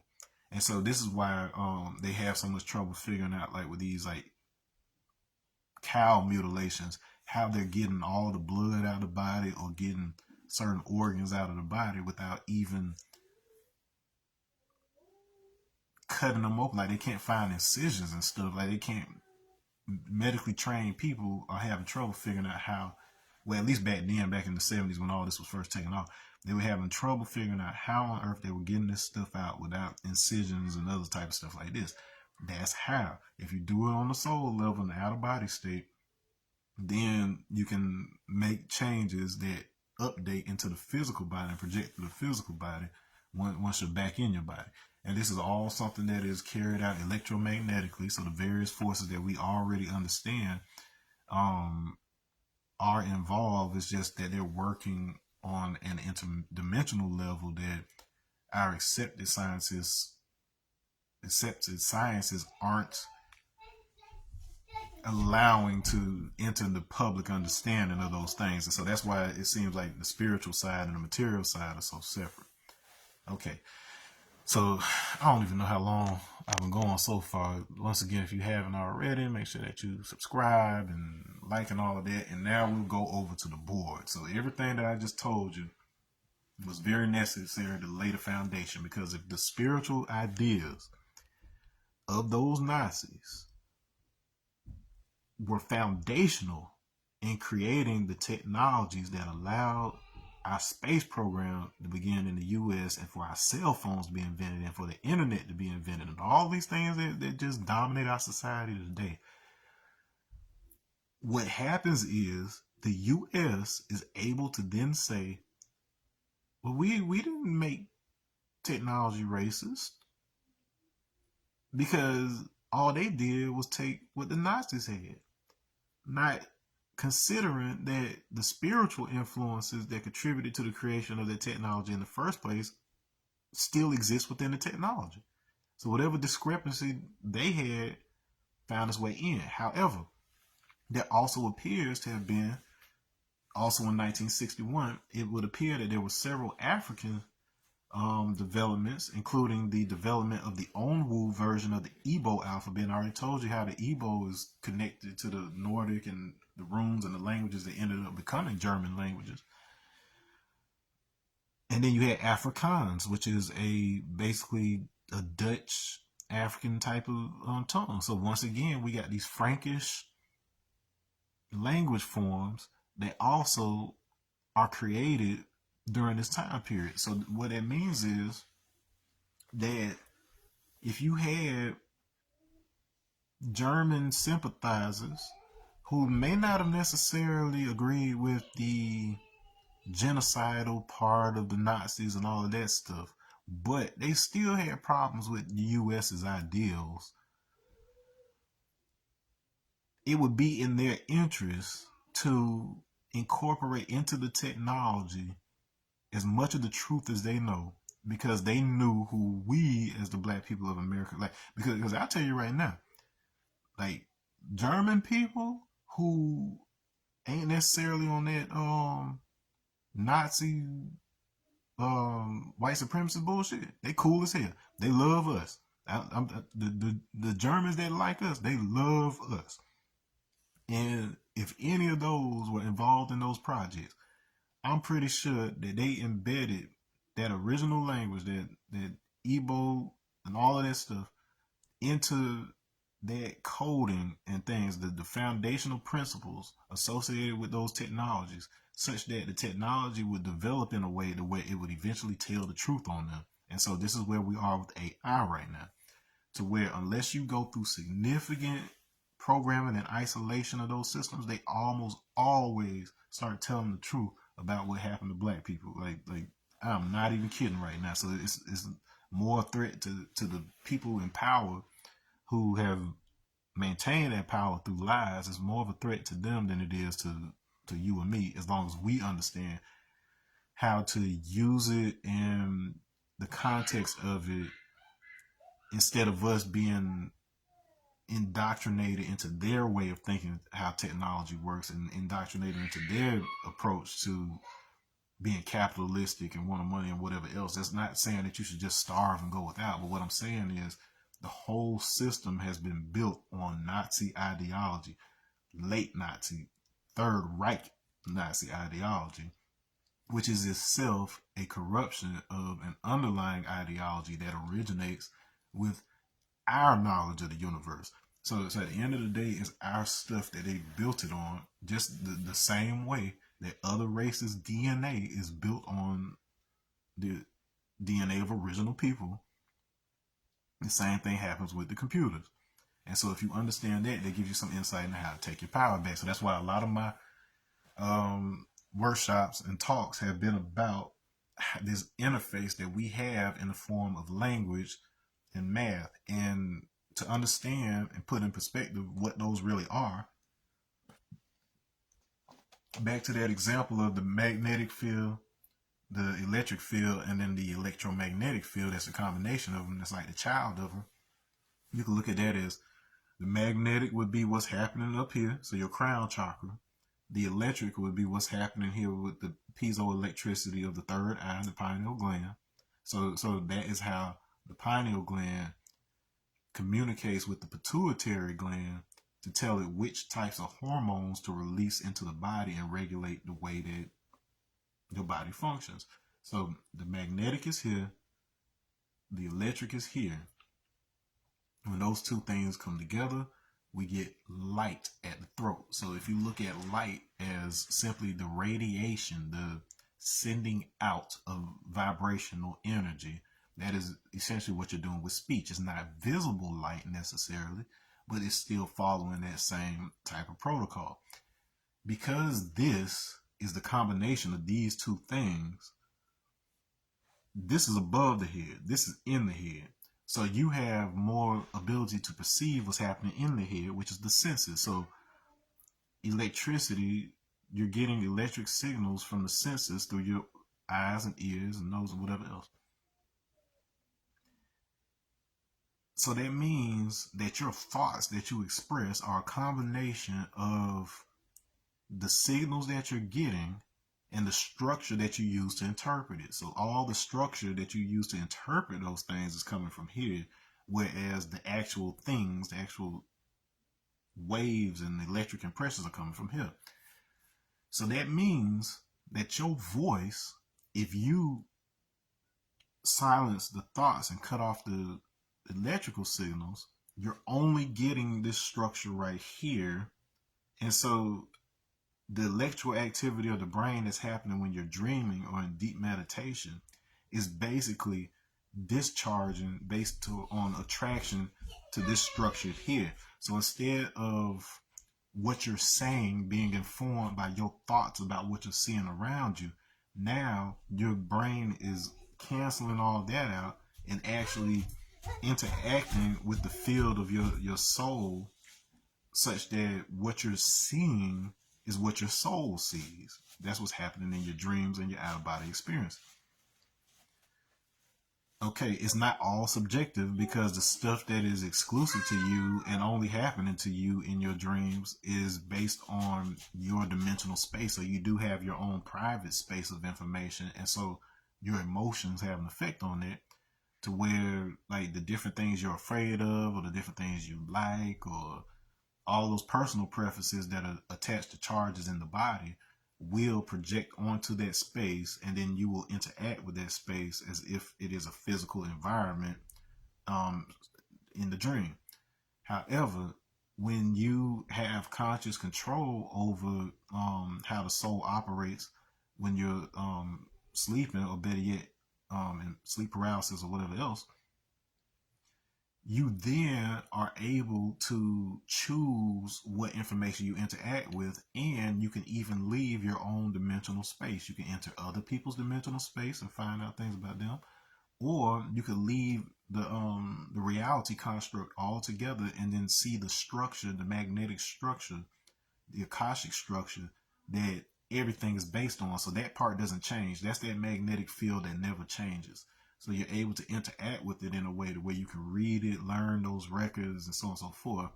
And depending on how you've organized language and things within your own mind and body, that's going to determine how much of that information you can bring back accurately so that you can teach it like I'm doing now. Well, the way that you prepare the body for that so they can bring that information back more effectively and efficiency is what yoga is, but specifically Kriya Yoga. So if you look at the stretching and the physical activity, the moving part of it, that's the stuff that you use in order to break the bonds in the body, which is to say you've got certain ideas, certain ways that your body is programmed, and then by doing those physical activities, you're breaking that up. You're only breaking that up so that you can pour new clean water into the cup. So that's where the Kriya comes in. So the different things like the mudras and the chant, what it's doing is that voice, that sound is sending vibration to specific parts of the body in order to build up its elastic potential. So it stores that information in a specific way around the body, such that when external fields interact with the body is able to arrange that information in a specific way that is associated with the geometry of your body, which your brain is able to recognize through pattern recognition. And so the symbols that you see in your visions and your dreams makes sense because you've learned an organized system that is compatible with the body such that you know what you're seeing. Otherwise, you see some of everything in a dream, and so it's not always reliable. If you haven't properly trained yourself to see certain, understand certain symbols and whatever else, and created a structure in the body such that it's reading it and translating it accurately, any old thing come there. So that's where a lot of the bad side of spirituality comes in, where you talk about like your demons and your bad experiences and whatever else. If you get rid of the superstition aspect of that and understand the science behind what's actually happening with it, you know that everything that you need to be doing involves you getting your body right, which also includes the way your diet is, because the longer food stays in your body, that solid impression, you're actually getting signals from that instead of from the arrangement you've made in the body. And so the meat that you eat, it contains all the experiences of that creature that you ate. So if a cow had to be killed and slaughtered and raised in captivity and all kind of stuff like that before it ends up in your stomach, you're also absorbing all of that into the memories and stuff. And so your dreams will tend to be attracted to things like fear and stuff like that, because it's not your emotions only. It's not just your hormones that you're experiencing in that dream at that point. You're experiencing those things. And so that's the real reason for stuff like vegetarianism and stuff like that. It isn't because it's better in terms of you're a good person if you do it. It's because it exits the system fast enough to where it's not impacting your brain being able to interpret and read that structure that you have built throughout the body.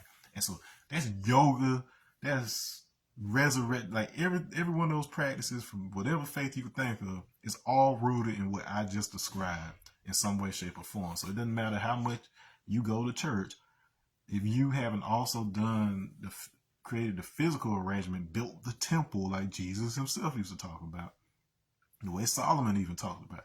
If you haven't organized the temple such that it interacts with the right field of information, naturally your soul, once you die or leave the body, it's only going to interact with your dimensional space. Like it's only going to interact with your idea of what heaven is. It's only going to interact with your idea of what hell is.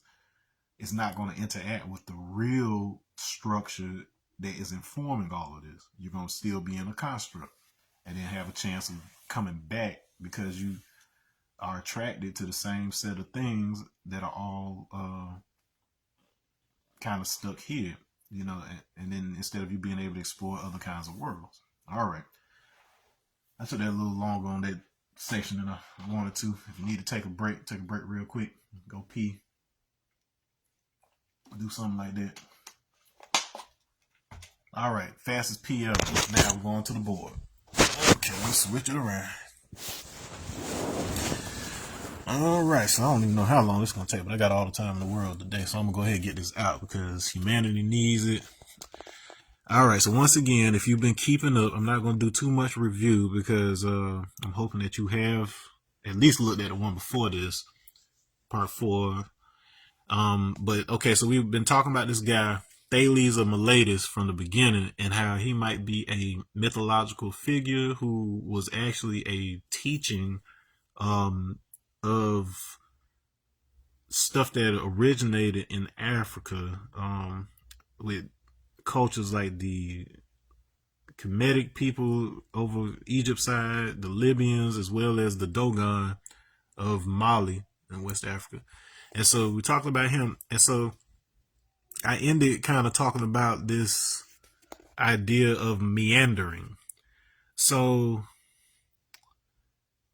it amazed me going back and listening, but in Dr. Martin Luther King's I've Been to the Mountaintop speech, he talks about the danger of the meander. So basically, he talks about this road from, I believe it was either Jordan or Jericho, it was one of them, to Jerusalem, and it's a winding road. So meandering means it goes back and forth, just like how you see this little snake right here. And it served as the optimal place for ambushes because you couldn't always see what was coming around the corner and stuff. So it made it very dangerous back in biblical times. All right. And so, but then you have this story of the Good Samaritan where he's the only one along this road that stops and helps the person. And then while you see these priests and whoever kind of passing over. And so Martin Luther King was given the context around that when he and his wife had visited this road and he understood. He said, shoot, the way things were back then, them priests didn't know whether or not that person was really in need or whether it was an ambush or whatever else. So while he understood it, at the same time, he talked about the how sure that person, the Good Samaritan, had to be with himself to where he was less concerned with what this man's going to do to me and more about what's going to happen if I don't do something for him. And then saying like that was the attitude that we as people have to be able to adopt in order to be able to get to said promised land or whatever else. And once again, with the example of bringing Zion into Babylon that I talked about earlier, the promised land ain't somewhere else. The promised land is inside of you or whatever. And that process I just told you about is how you reach it, because that which isn't associated with this 3D physical, you have to be able to tune into it like a radio station. And so by you arranging those charges within your body through that chant and proper posture actually prepares you to be able to feel out where you're supposed to go once you're outside of the body. That's a simple version of it. Now, the Meandros, which also means to meander, just happens to be the river in Turkey where Thales of Miletus is from. So he lives along this river, which has that same quality as the road to Jerusalem. And Maya is also the name of, so Maya means man of Maya. Maya is the name of both the mother of Hermes from the Greek, who is the god of communication, the god of travel, as well as apparently the god of thieves. Apparently Libya, if you separate that L from it, because there's a couple cases where this happens, especially within this particular set of esoteric knowledge, El Ibia means god of thieves. So that's what Libya comes from, is El Ibia, god of thieves, and it's talking about Hermes. Okay, this is where we get Hermetic laws. And so if you know anything about him, how we get that word, you know that Hermes is Hermes or whatever. So it's coming from that same set of Kemetic knowledge. And this is why Hermes is associated with Thoth, the Egyptian god Thoth, in the esoteric traditions. Okay, so all of that is connected. Maya also happens to be the name of Buddha's mother. So the divine feminine, the mother of Buddha, is also named Maya. And the significance there is that he was basically born from her side. So these concepts of being born from a rib and things of that nature do deal with the meandering of the river, because when the water is being tossed back and forth like that gravitationally, it creates a kind of spiraling that happens perpendicular to the path that is following, in a way that's very similar to the coil of DNA. So all of these concepts are expressed in various ways on a big scale and a small scale in your DNA as well as in these rivers. So that's why they were such an important part of Greek mythology and even apparently in Hebrew mythology, all these places. So that idea of meandering. Now, what is that really talking about? What's they really looking at? Well, anytime that you hear them talk about rivers and stuff like that, you also see snake imagery. So imagery associated with a snake, serpent, dragon. That's what they're talking about. And it has to do with magnetism, because magnetic fields, they propagate or they project themselves in a spiraling fashion.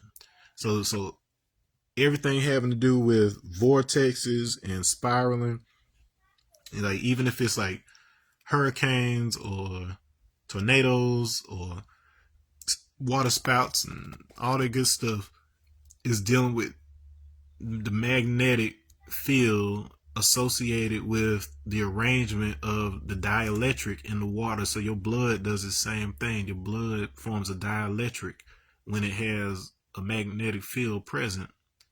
Well, the paramagnetism that affects your melanin interacts with the dielectric of the blood via its connection to the hemoglobin, which I told you was ferric oxide, and ferric oxide is also how magnets are made.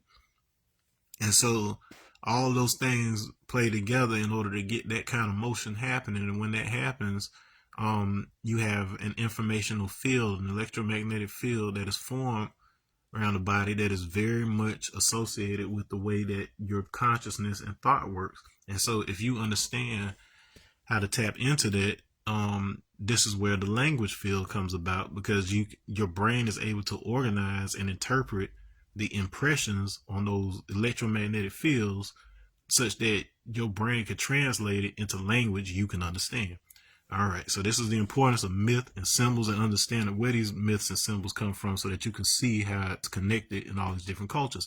Now, traditionally, you know how the serpent, the snake, and whatever else is treated in Western Christian thought.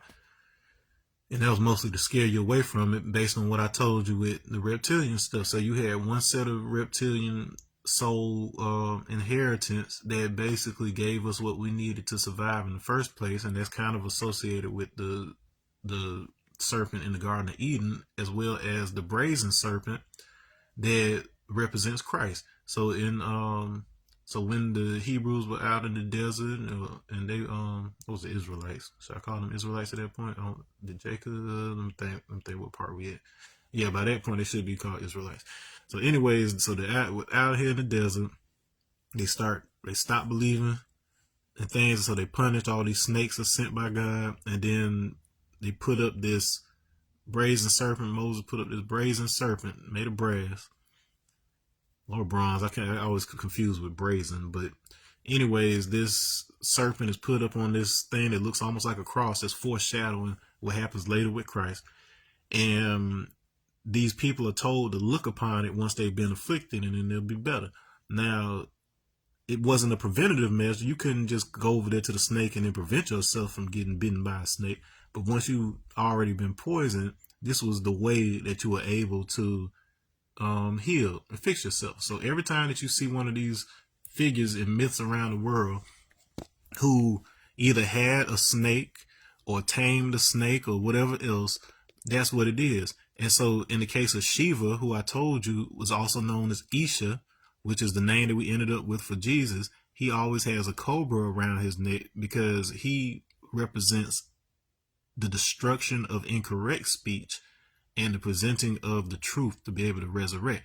And so that what it's talking about is aligning with that original magnetic field instead of with the thoughts that you've accumulated and may or may not be right. Like, you can just check with the original field and it'll align you and then straighten you out. So this gives us the Egyptian myths of Apophis, who's also known as Apep. And in those stories, this serpent is the adversary of Ra. Now, this is depicted, this is where we get these ideas of, oh, the sun is good and then the snake is evil. No, that's not quite what was going on there. What it's telling you is, just like I told you before, this process of how we absorb vitamin D. If you look at the snake as the intestines, the relationship with the solar vitamin D is in conflict with the quality of the dietary vitamin D. And so that is why meditation is best done when the stomach is empty, so that you're not getting the influence of the intestinal vitamin D. You're mostly operating based on the solar vitamin D. So these are two types of vitamin D. They're two different types. And so that is what that whole thing was about. So when they're talking about Apophis, Apep, even though they use the serpent imagery in various other ways, that is essentially what it's talking about. Because in the old traditions, Dogon, Egyptian, whatever else, the snake represented membrane, and I've talked extensively about that. Membrane enclosure holding some stuff together. So that applies to both D brains, which are ways that vibrations are separated on the string level in quantum physics, as well as the membrane holding your body, so your skin. And so this whole concept of absorption through the skin is preserved in all of these different levels. That becomes important because Apophis is also Epaphus, the son of Zeus, and the father of the Ethiopians, according to the myths. So in other words, the electricity, the lightning, the atmosphere, all that good stuff that's associated with Zeus, through the charges that are absorbed through the small intestines, Epaphis, or whatever, basically determine the hormones that are expressed by the pituitary gland that play a huge role in the activation of the melanocytes, which give us our color. So that whole myth about Zeus raping Io, and turning her into a cow, and then them having a baby Epaphus and all of that stuff, it has to do, the cow keeps coming up because it has to do with vitamin D. Sunlight keeps coming up because it has to do with vitamin D. With those two things, that is associated with the fat in your blood, the triglycerides. And an interesting tidbit about so the balance between triglycerides and the cholesterol of the heart being associated with the sun and Vishnu and all of these types of things in myth. I mean, in like Chinese medicine and Ayurveda in India, the sun is associated with the heart. So and then the small intestine is associated with the heart in Chinese medicine, the yin and yang. So the yin organ is the heart, and then the yang organ, the masculine, is the intestine. And so this relationship is being played out in these myths between these triglyceride levels. Now, depending on the balance between the triglyceride count of the blood and the cholesterol in the heart, it determines how quickly you develop heart disease. In people who have lower melanin, they have a more increased risk of an imbalance because those outside fields are arranging the dielectric and thus the way the energy is able to move through the body in a way that accelerates such things as mutation in the blood and cancers and all kind of stuff. Okay, and so part of the spiritual journey is the intersection between eternity and infinity. What that means is you've got something that is infinite that goes on forever in all directions, unless of course you create a membrane in order to be able to experience one part of that in a controlled type of situation. If you're not able to do that, you can't have a body. You can't have an experience like the one we're having now. You're just everywhere at one time. Then with eternity, this is the understanding that the thing that is projected, your physical self, is a projection of everything. So the all is encompassed in a small form so that you're incorporated into the all having a specific individual experience. And so this is what integration is, being connected to both, like being able to regulate the body using the wisdom of the everything. And then that's not necessarily something your little memory has to try to do, because if you know how to get your thoughts and everything out of the way, then your brain and body know what to do on a physical level in terms of interacting with fields. It just happens naturally. That's where we get this idea of downloads. Now, Epaphus is Zeus turned into a bull and Io was turned into a cow. So you have the same thing that keeps on going. And then, so Epaphus is also known as the Apis bull in Egypt. And see, Apis is also the Latin designation given to bees. So honeybees and killer bees, whatever kind of bees, they have their word Apis in their name. And then there's a significance to that we'll get into later. But just keeping in mind the idea of the hive mind. So if you look at electrolytes throughout the body and just the communication, the way the hormones and things work within the body, you often see bees associated in esoterica with, they pollinate flowers. And so the top of the head, the crown, is often depicted as a lotus. And the bees that are pollinating said lotus are these impressions that I'm talking about that activate the pituitary gland and releasing specific hormones. All right, so all those things we described is encapsulated in this one little symbol that we associate with a snake and stuff. And so also remember that the dragon, the word dragon, originally had a connection to a meaning of to see clearly. So once again, that supports this idea of the coordination between the solar vitamin D and the dietary vitamin D, so they don't interfere with each other, allowing you to connect to the original field of your soul, the Akashic records, and as a result, being able to see the truth. And incidentally, the Arabic letter that means truth corresponds to the Hebrew letter that means fenced field. So in other words, this idea of a magnetic field and being able to see the truth and be able to read your field, all of that is embedded in these languages for reasons I've already talked about elsewhere. So let's keep going. So where else does this meandering concept come into play? Well, we got $1 million word for you right here called Baustrophedon. Get very familiar with that word because that is what Leviathan is all about. And the behemoth represents the body without consciousness. Baustrophedon, which encompasses the entire earth, has much to do. Anytime you see one of these serpents or whatever else, it's often talking about these magnetic fields, including the magnetic field of the earth. So wrapping around the Shisha and these other Naga and serpent gods. Keeping in mind that Epaphras is the father of the Ethiopians in the Greek myth. Well, in Ethiopic script, so like in the old Ge'ez language and in Mariotic and these other ones, oftentimes you had writing in Baustrophedon, which basically means that you switch directions each time you go down a line. So it's like you may be going from left to right first, but then you go right to left. And so if you think about it, you're basically evening it out. If I'm turning counterclockwise a certain number of times, I'm turning back the opposite direction a certain number of times, and I even it out.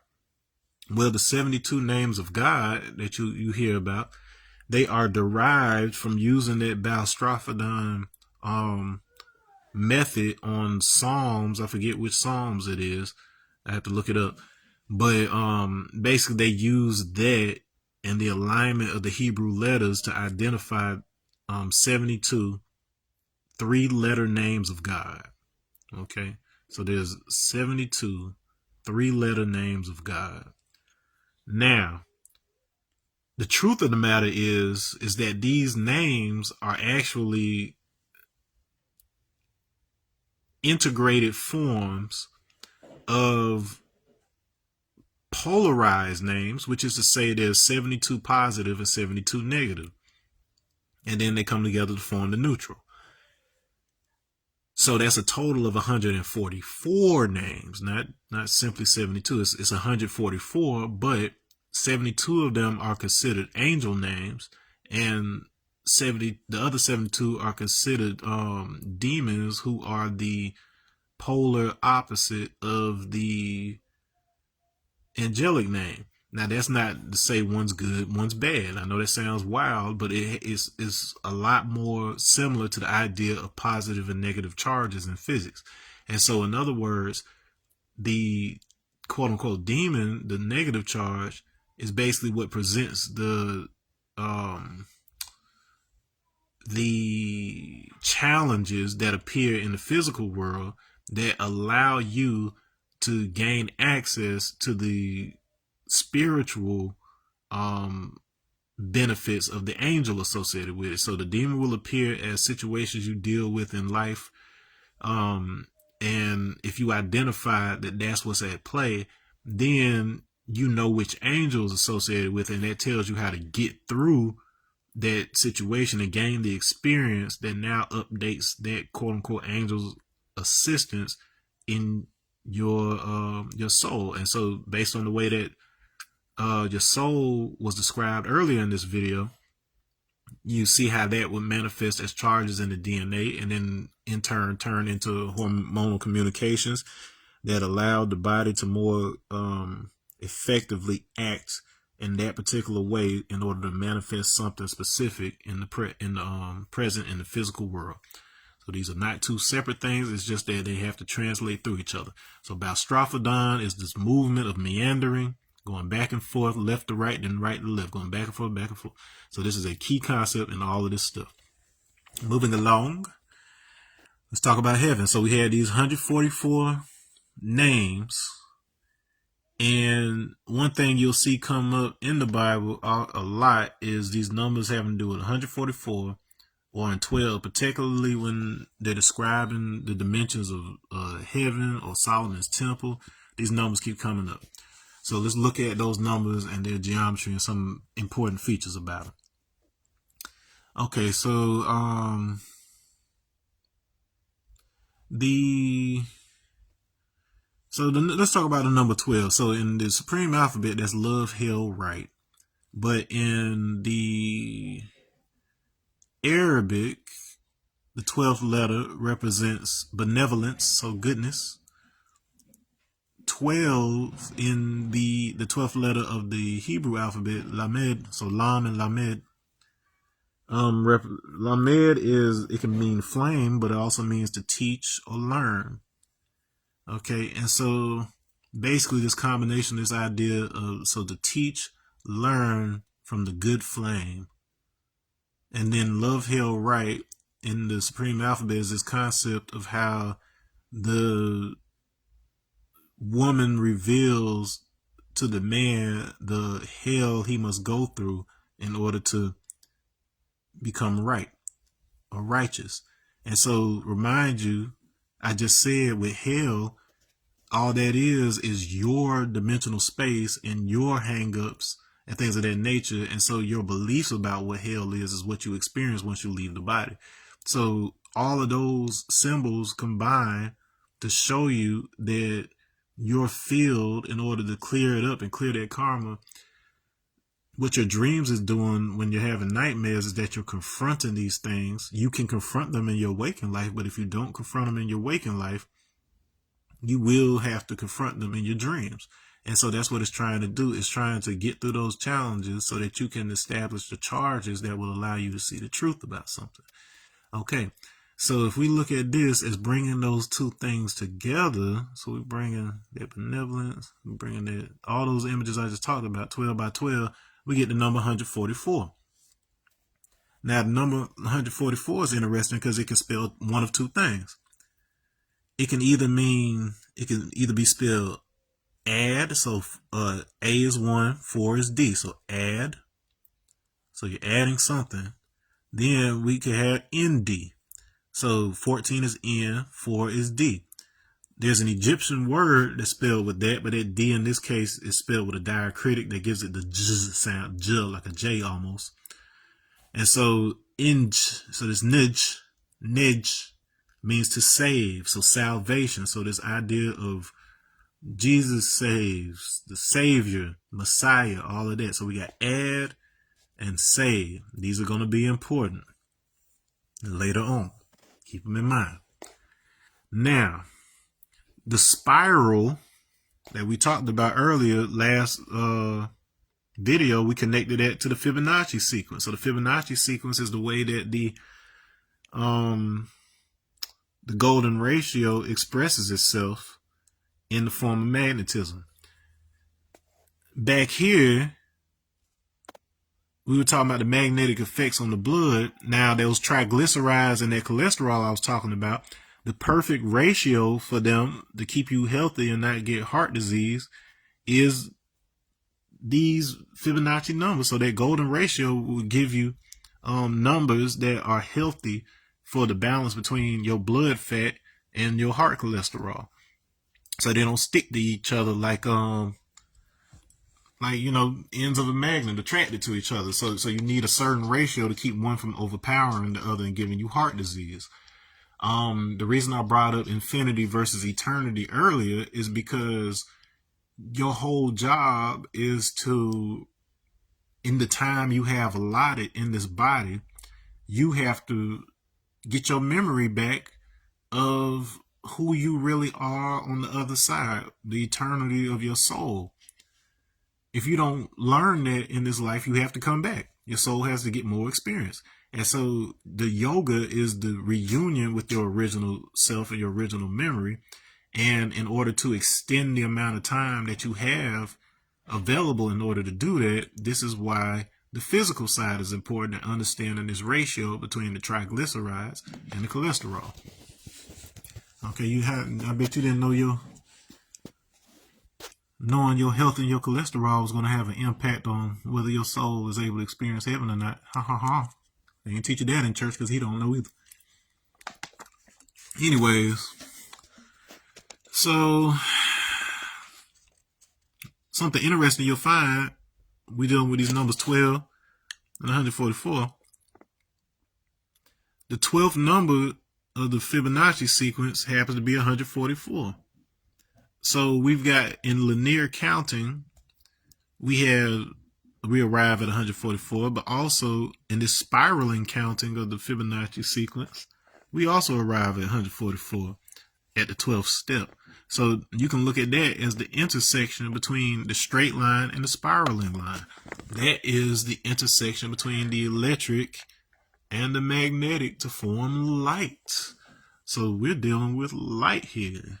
Interesting. And like I told you what light is, you think of it as the projection of the combination of what you get in terms of signals, actual electrical signals and waves, versus what you make them mean. So everything that you see in the physical world, that light is a combination of the actual waves that you're picking up, and then your brain interpreting those waves as specific objects and images. So that's essentially a breakdown of what light is. Now, dealing with this 12, we can apply that to squares. We can apply that to cubes. If I have a square and I'm using 12 by 12 squares, each face, so a face would be 12 by 12, have 144 spots on 144 squares. If I take those 12 by 12 squares and I make them into a cube, I'm going to have 6 faces with 144 total. However, because I live in 3D, I can only see 3 sides at most of this cube at a time. I can turn it a certain way to where I can only see one side. I can turn it a certain kind of way to where I can see 2 sides. And then I can turn it with a corner in the front and I can see 3 sides at one time. Unless I'm doing something like having a mirror behind it or something. Normal circumstances, I can only see at most 3 sides. So this cube is 12 by 12 by 12. So when we have 12 by 12, it's 144. It gives us this add or save. When I do 12 by 12 by 12, which is 12 cubed, that gives me this word, Quebec. So Quebec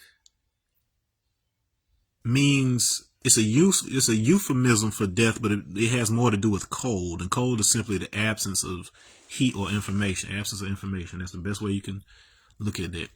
Death also has words associated with it, associated with flow. And then when you look at spring and fountain added to that matter in its etymology, you start to get this idea of the river and the flow of it.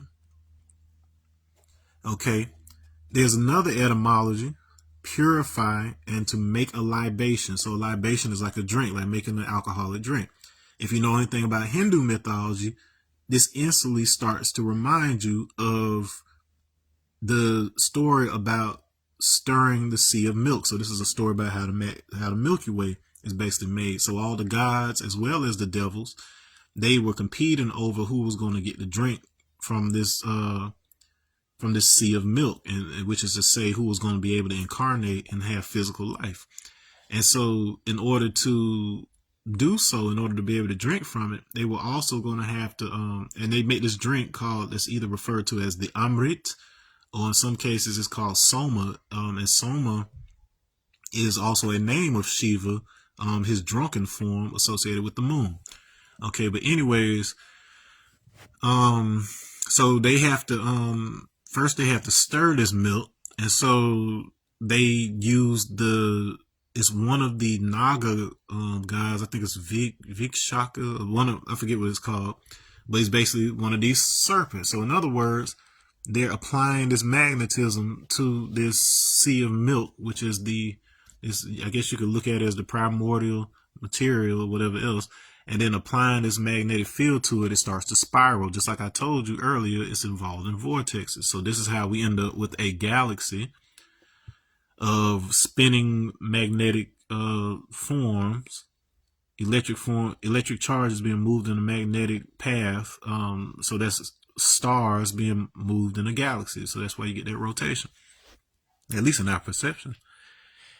And before they could drink from it, it was poison. So they had to be able to remove the poison. So they asked Shiva to come along and drink up all the poison so that they could, partake in this libation.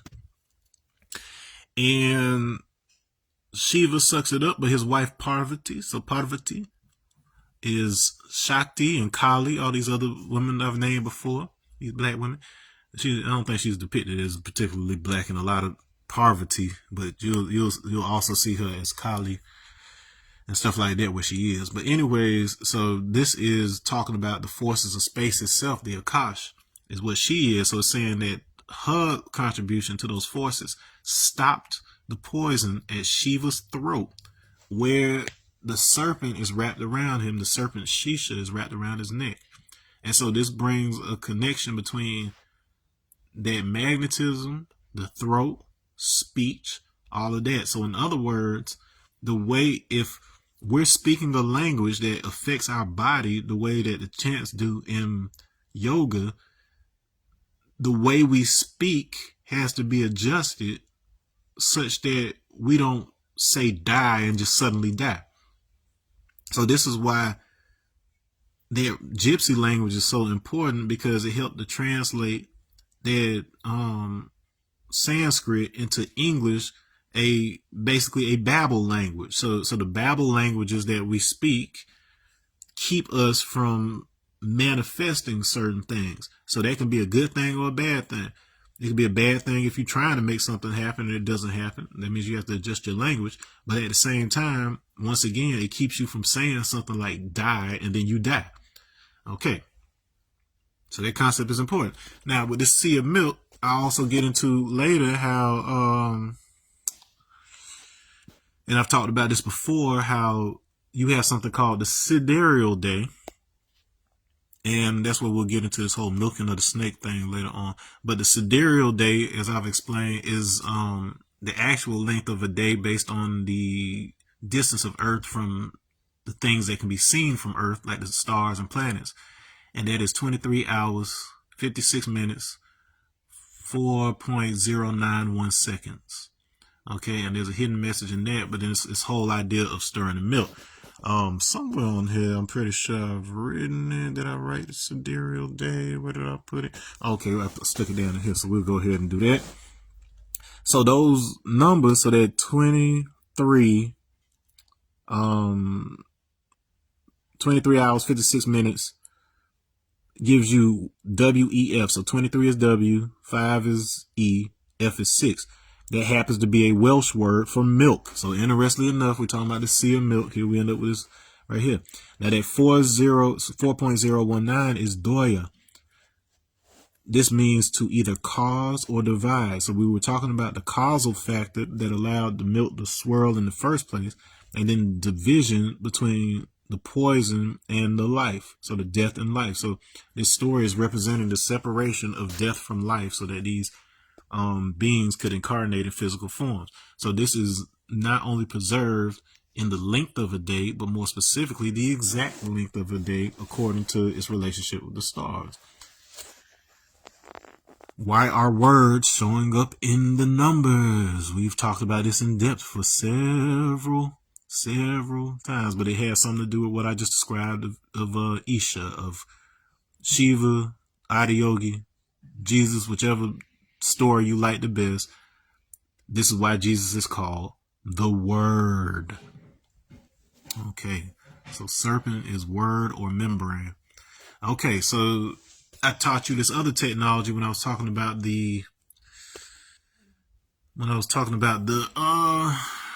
it called, the diatom model on the first video, and how I discovered this thing with the pattern of matter when you're talking about the shells of electrons, where you could take a number and get a triple version of it, and it'll give you the number of electrons that appear in that particular shell. So in the 12th shell, it will give you a certain number. All right, so this right here, we take the square root of these, and it gives us these certain codes that I was pointing out before. So if we were to do the same thing here, so we got our 12, 12, 12, and we broke it down into that form, the way it was 12 times 12 plus 12, or 12 times 24. So we got half a day, full day. Then the square root gives us this number, 16.970562748. Now you keep seeing these numbers as 1-6 coming up, and as I explained in a previous video, that 1 and that 6 is representative.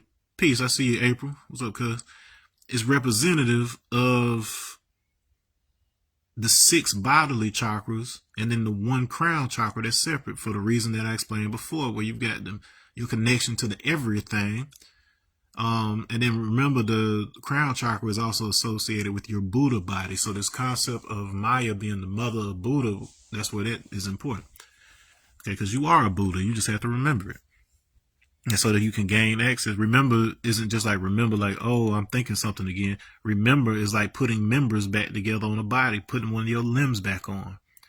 Like you had the story of Brahma, the creator god in Hindu mythology, where he has 4 faces, but originally he had a fifth head was 4 heads, and then he had a 5th head that was on the top, but then I think like Shiva removed it or something. And so now that we understand the role of Shiva in the separation of the vibrations of speech that manifest things versus the stuff that just allows you to, shoot the shit, that's where this is coming in. So that separation of the crown from the rest of the chakras. So that 1-6 adding up to 7 comes up very often.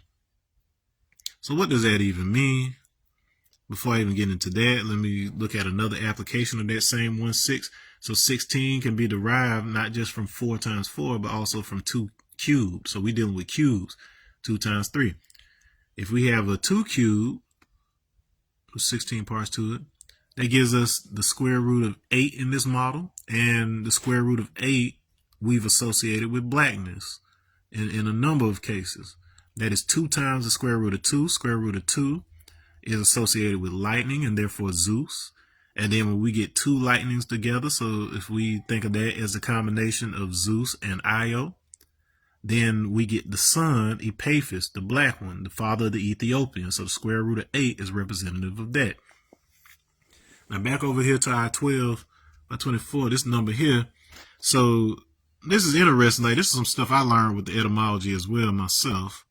But okay, so I don't want to mess with that. Okay, so 1697, P-I-G spells pig. So you got your regular understanding of a pig as it relates to a particular animal.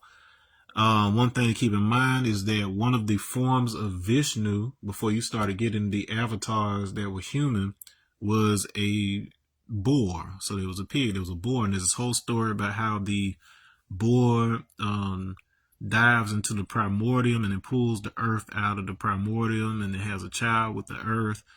We call our woman the earth. Well, mothers, we call them earth in the 5% nation. So this whole idea of the pig is to throw you off that it's actually talking about this solar aspect, this masculine aspect. But even more interesting, apparently it has an etymology having to do with spike or point. And we back to Welsh. Now, in the creation story and things, we always have this single point, the singularity that becomes everything else. So even in the Big Bang in science, it's this concept of this point. And so in Dogon mythology, I want you to remember Dogon, dragon, Dacian, which is another name for the Romani, who were the gypsies. So it's all the same tradition. A spike or point is how Amma, the originator, is described in those things. But in the spike, there's also where we get this etymology for obelisks and stelae, like the Axum stele in Ethiopia. And so remember, this tall structure made from this material that has very similar properties to our melanin. It also has the translations of a particular passage in Greek, Ethiopian Ge'ez, as well as Sabaean, the Sheba language. So it's telling you that all these traditions come together and are based on the same thing. So this concept of Amma, this point. Then we have 056, which gives you F, which means egg. I believe that's from French. And so we got the pig's egg, but then based on what we just described, that pig has to do with Amma, and then we got the egg. Well, there's a concept in Dogon mythology of Amma's egg, and it's shaped like this, and it represents, it can represent the event horizon of a black hole. So we got this one point that basically has two things emerged in Numo, and these can be looked at the spiral arms of a galaxy. But there's two things, and in the story we told of the Hindu, it was a separation between the separation between death and light. And then death has that concept of flow, because all it is the resetting point. So it basically has you taken out of the current continuity so that you could be redirected, possibly re-entered in a different form. But this whole concept of Amma's egg, so that's inside this number, interestingly enough. Now we've got some isolates here, because the last four numbers give you a word, but then that leaves behind this two. So whenever we have a number by itself, one good thing to do is to check to see if there's something that makes sense with regards to the letter it corresponds to. And so B in Hebrew is bet, and that is Ba, I believe, in Arabic, and it is be or born in Supreme alphabet. So this basically gives us this notion of the Arabic means who remains, and then the bet in Hebrew means to house in, to contain. So we're saying, so basically Amma's egg, container, the container of Amma's egg.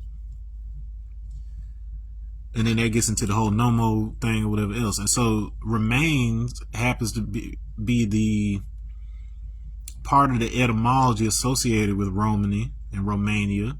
And how that translated into Christian is that the one who remains is the one that's housed in. So that is to say, you have the body that is forming an enclosure, but then you've got the person that's inside said body, which is the soul. Okay, so this is basically telling you how that process works. So we've got source enters this body, and then we got Gade from an African dialect, if I recall correctly, which means to divide. And so everything we just discussed is captured in this notion that the square root of 2 is a single square, so it's the diameter of a 1 by 1 square. If I have two of those aligned diagonally, which is like dividing it, I instead get the square root of 8. So in other words, I am dividing my beam of light into a magnetic field and an electric field, and they work together to create a flow from life to death and death to life. This is what we call life. So all of these concepts happen to be captured in these numbers that we associate with the dimensions of heaven.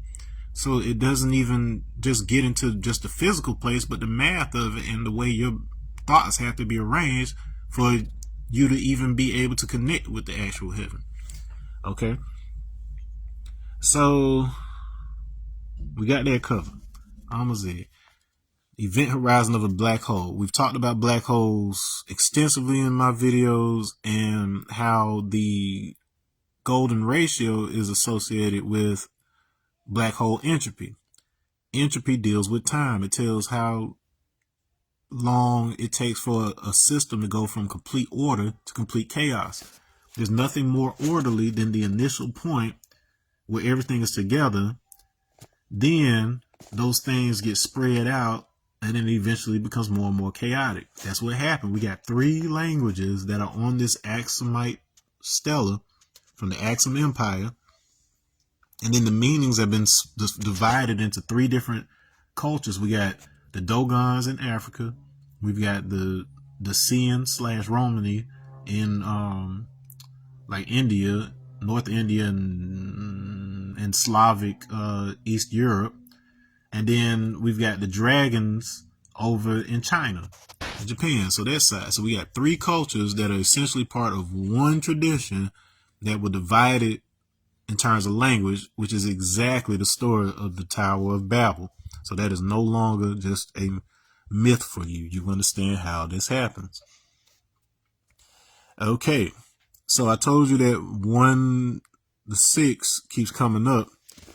Well, your DNA, the particular Fibonacci combination that is associated with your DNA is 5 to 3, which is 1.6 repeating. So we've got our 1 and we've got this 6, but it keeps on repeating because this is fractalization. That means it's the same thing over and over and over, but it acts as if it's one body. That's what your DNA is. It's a fractalized version of you. Well, I don't know if I introduced it in one of the other videos. I think I did. But I introduced this concept of crystal numbers. So whenever I see something repeating, that reminds me of repeating structures in a crystal. And in a crystal, your body, anything solid, its internal structure is considered crystalline. So inside of your body operates the same way a crystal does.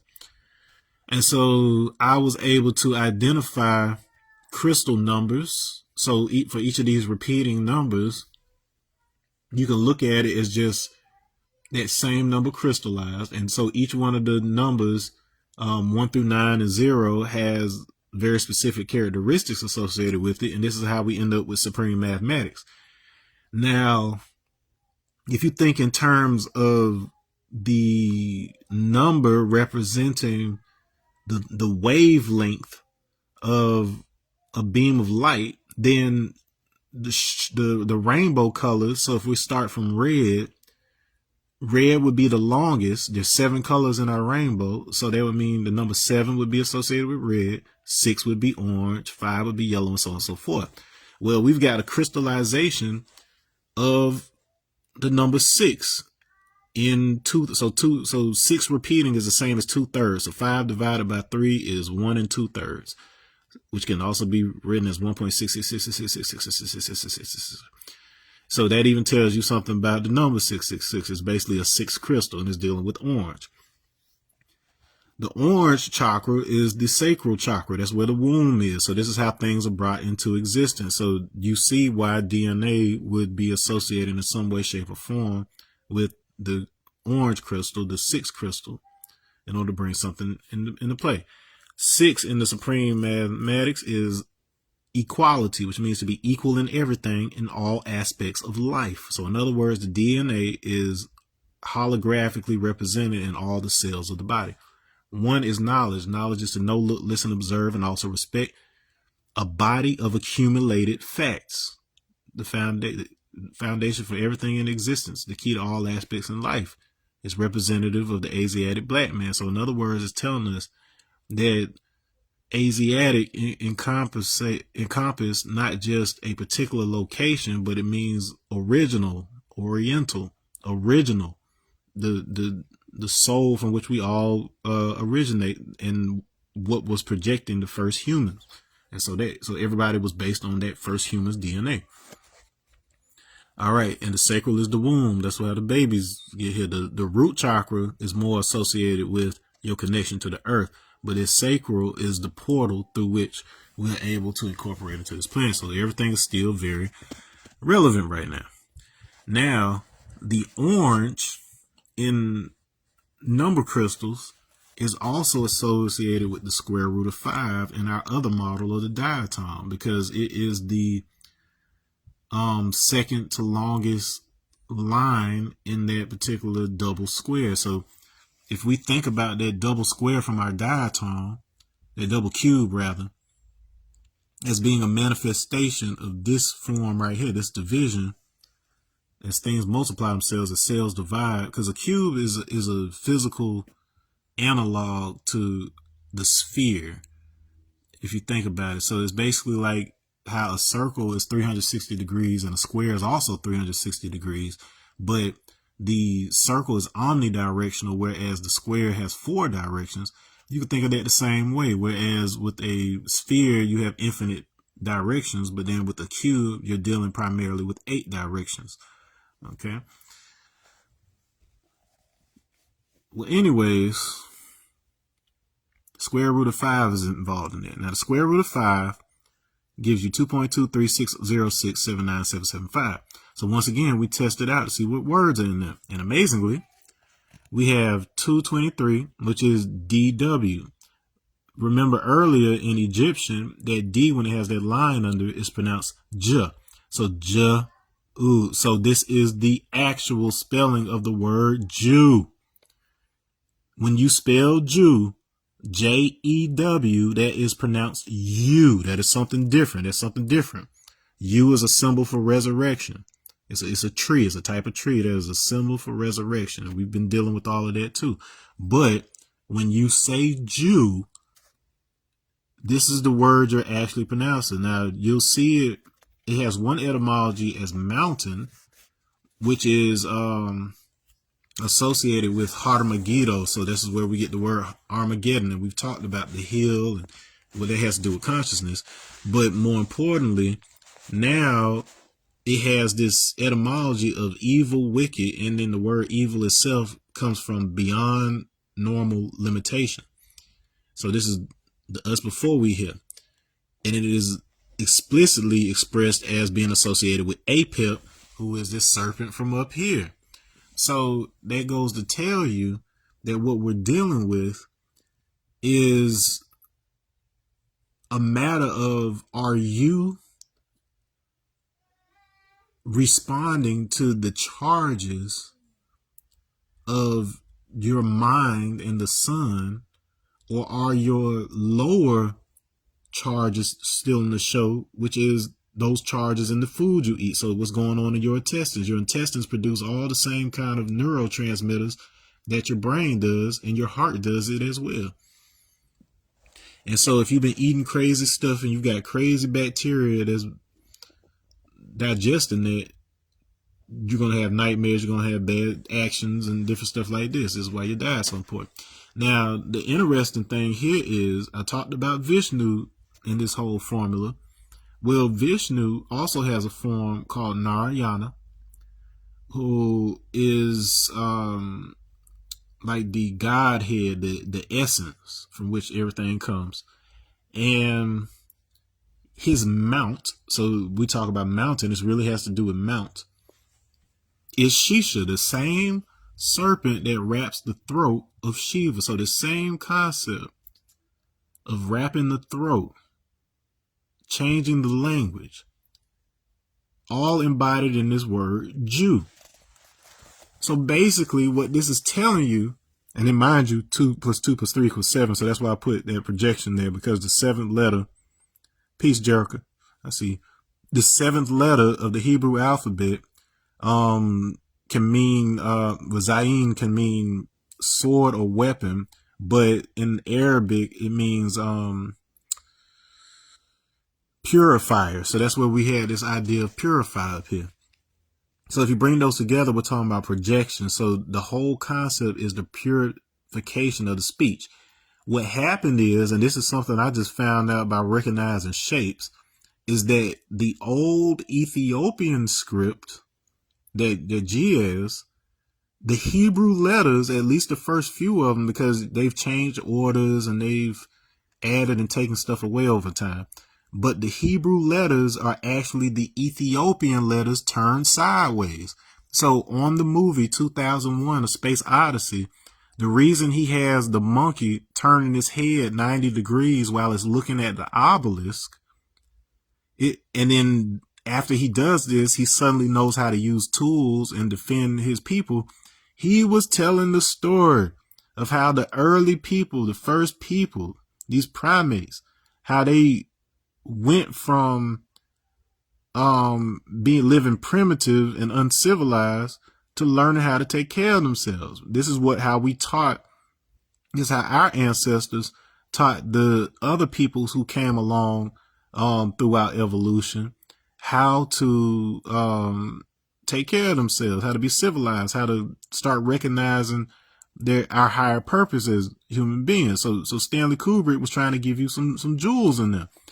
Okay, and so in other words, your speech, when it's broken, it doesn't allow you to manifest the way you want to. So you have to know the connection between the Hebrew that we know today and the old Ethiopian version of it.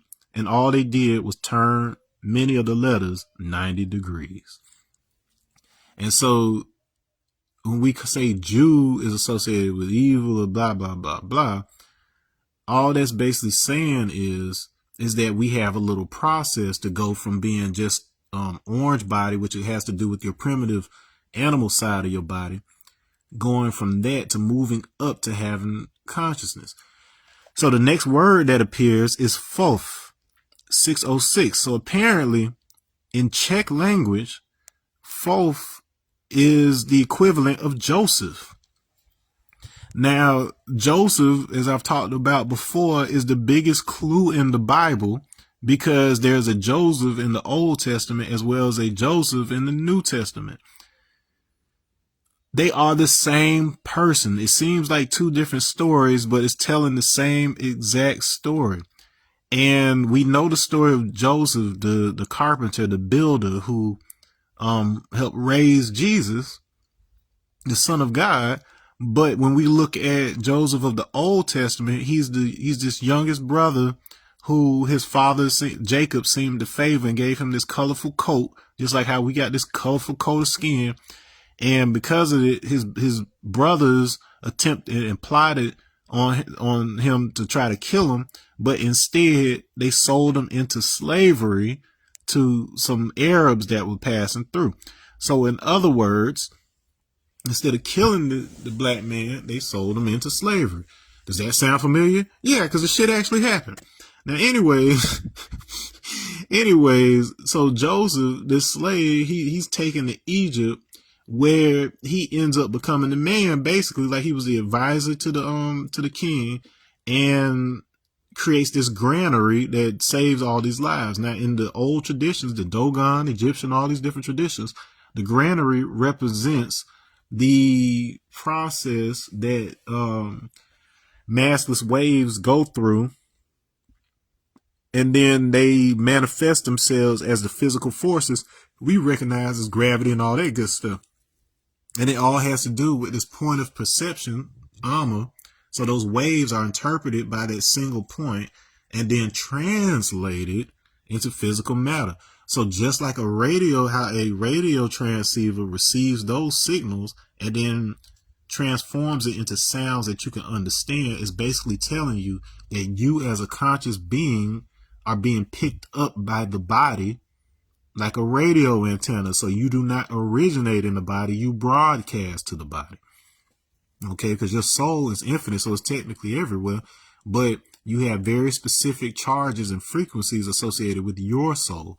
And those frequencies come from a combination of different frequencies that were combined into a single one that we call human. So when we talk about those other races and species or aliens or whoever else, what we're actually talking about is soul frequencies that had to be combined and woven together in the way that corresponds very much with how string theory works. Those vibrations are combined to make you as a human soul. So the name Joseph happens to mean he will add.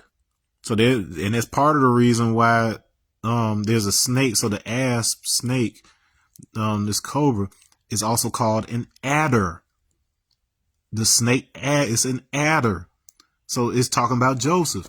Now, Joseph is also associated with the building of the pyramids. This is a motif that is shared with Imhotep for the Joseph pyramid, as well as Asclepius. They say that Imhotep is the same as the Greek Asclepius, who was known for having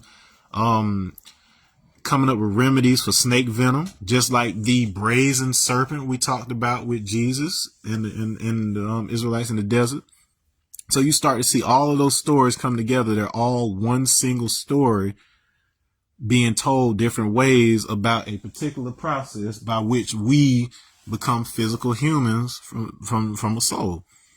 Okay. So he will add. Add is 144. Remember, and save, salvation. So we got this concept of salvation. Remember, this idea of the serpent and the man that tames the serpent. That's also Shiva and Shiva's other epithet, Isha, what they call Jesus around the world. So all of these, they're telling you they're all the same story.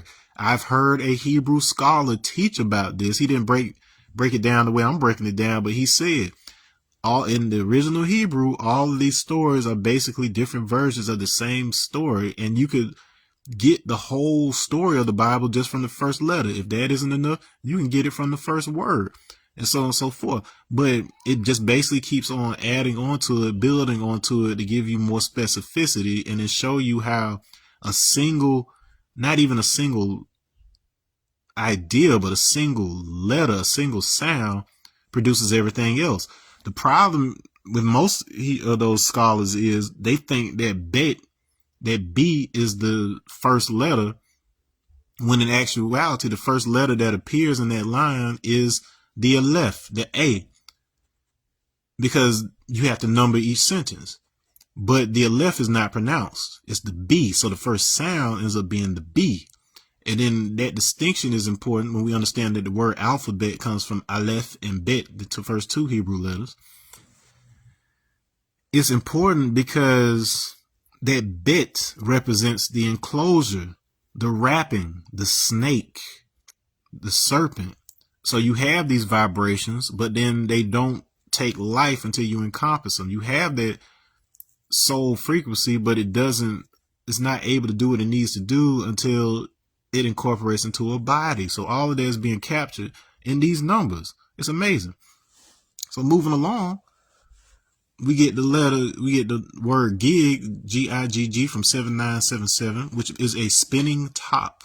So this is where we're getting into this idea of magnetic moments and what's called Larmor precession. So in other words, when there's a large, strong electromagnetic field, like the one from the earth and the one from the sun, it influences the magnetic moment. Remember, I told you those were field impressions in the magnetic field. It affects the magnetic moment of rotating bodies. So every single atom in your body is a magnetic rotating system with magnetic moments. And so if you look at your body as projecting one magnetic field in the form of your DNA spiral, that spiral is informing the spinning of all the atoms in your body such that they coordinate and become you as a whole, as a body. So all the stuff in your body is coordinated by a single electromagnetic field that is projected from the heart. And so we've talked about the heart and how all that plays in so far. Finally, in that line, we have 5. So naturally, we also want to look at the fifth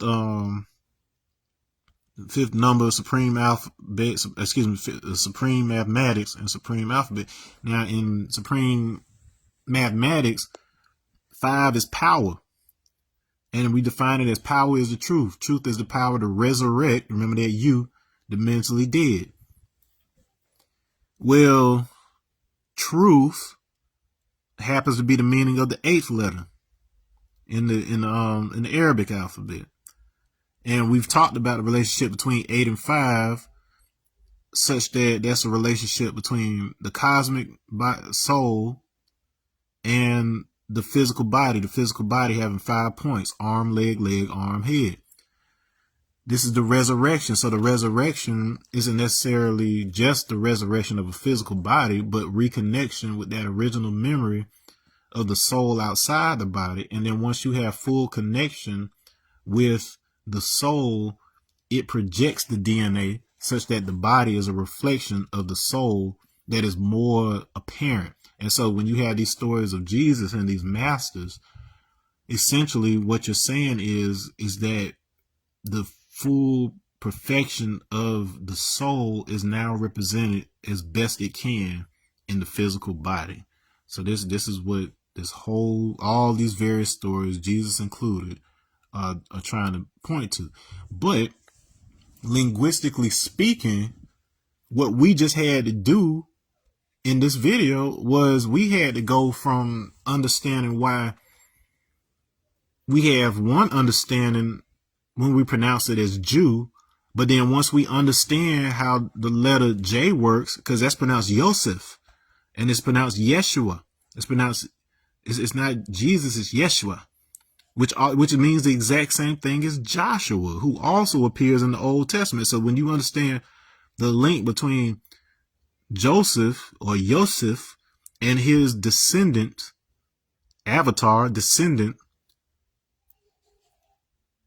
Yosef, and then Yahshua. So Yahshua is Yeshua, is Jesus, is all the same person. So he will add, and then the Savior. Those were the two etymologies of that 144 up here, the add and the nej. So in other words, they're telling you, if you want to actually understand the Bible, you have to take the English and then take it back to the Egyptian. We're so scared of Egypt because of the way that preacher told you about Egypt. But what they were saying was the Israelites leaving Egypt was them leaving behind the language. So their version of Hebrew language is a corruption of the Egyptian, which requires an understanding of the Ethiopian or Kemetic tradition in order to have the full understanding of the Bible. So you are a slave. You are considered evil until you know how to translate those scriptures the way they were originally transmitted, not the way they became interpreted in English, because who enslaved you? The English people. Duh. All right. Now, we go back to the golden ratio here because it's interesting that power and truth appear in this definition for power, but then these are also a Fibonacci pair. 8 divided by 5 happens to once again be 1.6. So that's 1 3/5, which is the equivalent of 1 6/10, which gives you 1.6. So instead of it being something repeating, 1.6666666, we're bringing all them sixes together, so that's a single 6, which is equality.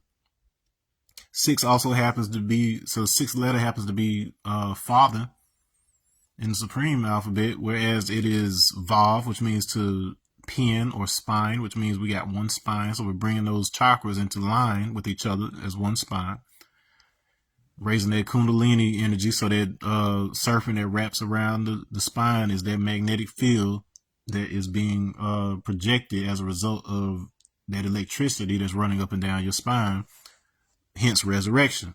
So the electricity up the spine resurrects that magnetic field, and you can get the rest. Now, some interesting things happen with 5 because you get it by doing the square root of 5 plus 1 divided by 2, which can be interpreted as the square root of 5 plus the square root of 1 over the square root of 4. That all adds up to the same thing.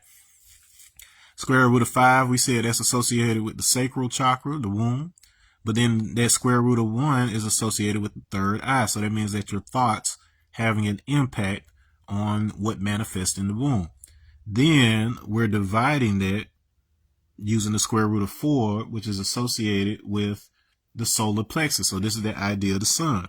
So in other words, the connection, peace, Sharonda, the connection between what's going on in your guts, in your intestines, versus what's going on in your head, in your mind, is being organized and being aligned using the solar plexus. And as I've talked about in previous videos, when you send that sound, that sound, into the gut near the navel, it distributes that sound throughout the entire body. So in other words, now that starts to give you the ability to perceive how your language affects different parts of the body. So you may just be saying stuff and you think it means one thing, but unless you know where that specific sound vibrates your body, you don't know how it's affecting you. And so that is why the Gypsy language, the Romani language, is associated with the word Christian, because it's the bridge between taking the language that we were given and then being able to figure out how to translate that into our original language, because you cannot fully interpret or understand or apply those scriptures until you understand the original language they were written in. In the case of the Protestant Bible, the whole Old Testament was originally transcribed in Hebrew, whereas the New Testament was inscribed in Greek. Both of those languages come from that single Ethiopic language. So that's why the Beta Israelites say that they are black, that are real black Hebrews, because their language is the original language that broke apart and gave us the versions of the story that we ended up with in the West and the Eastern version. So you had one thing that they were saying in Europe, you had one thing they were saying in China, you had one thing they were saying in Africa and India, whatever else, but it all comes from this same one tradition, the same one thing that is very much aligned with the events in the Bible. But bear in mind that each time that this thing moves, we got less and less of the story. And so in the Ethiopian Bible, we've got all the books. We've got like 80 something books. In the Catholic version of it, which is Roman, Latin, remember they're the ones that took over the Etruscan, the Sabaeans, the Sheba people. They took their stuff. They took out books. So they only have 70 something books. Then by the time we get to the Germans, Martin Luther, the one who created the Protestant movement for the most part, he in the Protestants took out even more books, so we only have 66 total. So you can see that evolution from Ethiopia to Rome to Germany, and then that's how we ended up where we were in World War II. Because by the time you get to World War II, you got Germans interpreting the old stories in a certain way to benefit themselves and declare white supremacy, claim that they are the Aryans, the God people. But if you actually learn the traditions and you trace it back, particularly to the Romani, then that shows the connection to India and how the Nazis corrupted those original Ethiopian teachings to make it seem like they were Vishnu descendants when it's actually us, the first people on the planet, the black people, because you had to be black with our particular features in order to survive on the planet in that time. So it doesn't have anything to do with racism. It's just the fact that in order for humans to incorporate on this planet, they had to be have certain attributes, certain physical attributes, in order to be able to interact with the sun and the radiation and the heat and all the stuff that the earth had going on at that time. So it's not racism, it's science, and it's all right there in your Bible. Now, that goes to show you the importance of this idea of the golden ratio. Now, something I found out, so the golden ratio is just one of several metallic means. So metallic means are these numbers that appear everywhere in nature, and they basically describe the structure of the universe and reality. And so this golden ratio, you can look at it as a unified principle because it's allowing you to send sound through the whole body. And so you can look at that as one. So that's basically the same description as your crown chakra. So then the first chakra that appears in the body would be the third eye in the head. And so that applies to the silver chakra. So the silver chakra, it's indigo, but then the silver ratio. So just like we have a golden ratio, you have a silver ratio, which basically divides into two opposing spirals. So it's just like one's going clockwise and the other one's going counterclockwise. Hence, the idea of the Balstrophodon, the Meander, the serpent. Same concept. So this is why you have two eyes. This is why you have two hemispheres of your brain. It's separating what you see in death from what you see in life. And we only deal with the life side when we're awake. What you're seeing when you're dreaming is a representation more or less of what you see in death, except when you're able to be conscious, you're able to move beyond your own field and explore the rest of reality. Now, this number, it gives us some jewels, because depending on whether we squaring it or we keeping it, like for instance, if I took these numbers out of square root terms, I've got 5 plus 1, which is 6, divided by 4, which reduces to 3 over 2, which is 1.5. So 1.5 happens to be one of our Fibonacci pairs, 3 over 2. Now, if you looked at the previous videos, you know that each one of these number pairs represents a Merkaba. So it's a chariot, it's a soul vehicle, if you will. And it's basically talking about, okay, so for every spins this direction of the masculine, I have this many spins in the opposite direction in the feminine. So it's basically a balance between life and death that doesn't cancel each other so much as it allows you to stay alive, but break down some of those connections that are preventing you from seeing the truth as it really is. So the higher these numbers go, the closer they get to the golden ratio. So it's the same as saying you're moving up the spine toward the crown. And so this is what we're ultimately achieving through here. All right. And so when I mess with those numbers, it tells us other information. So just like I did, so I had the square root of it, then I had the numbers themselves. Now let's square those numbers. So if I do 5 squared, I get 25. If I do 1 squared, it's 1 again. If I do 4 squared, it's 16. So that gives me 26 divided by 16. And if you remember in the last video where I was talking about the 5-point star shape, so we got 1.5. So 5, we're dealing with that 5-point star shape of our body. Arm, leg, arm, head. 26 over 16 is showing a specific relationship between the 26 letters of the alphabet. So the GS Ethiopian alphabet has 26 letters, just like our English alphabet has. So that gives you a hint right there. The significance of the 26. Like God is the wise man's equality. Wise has to do with 2. Equality has to do with 6. So they're telling you 26.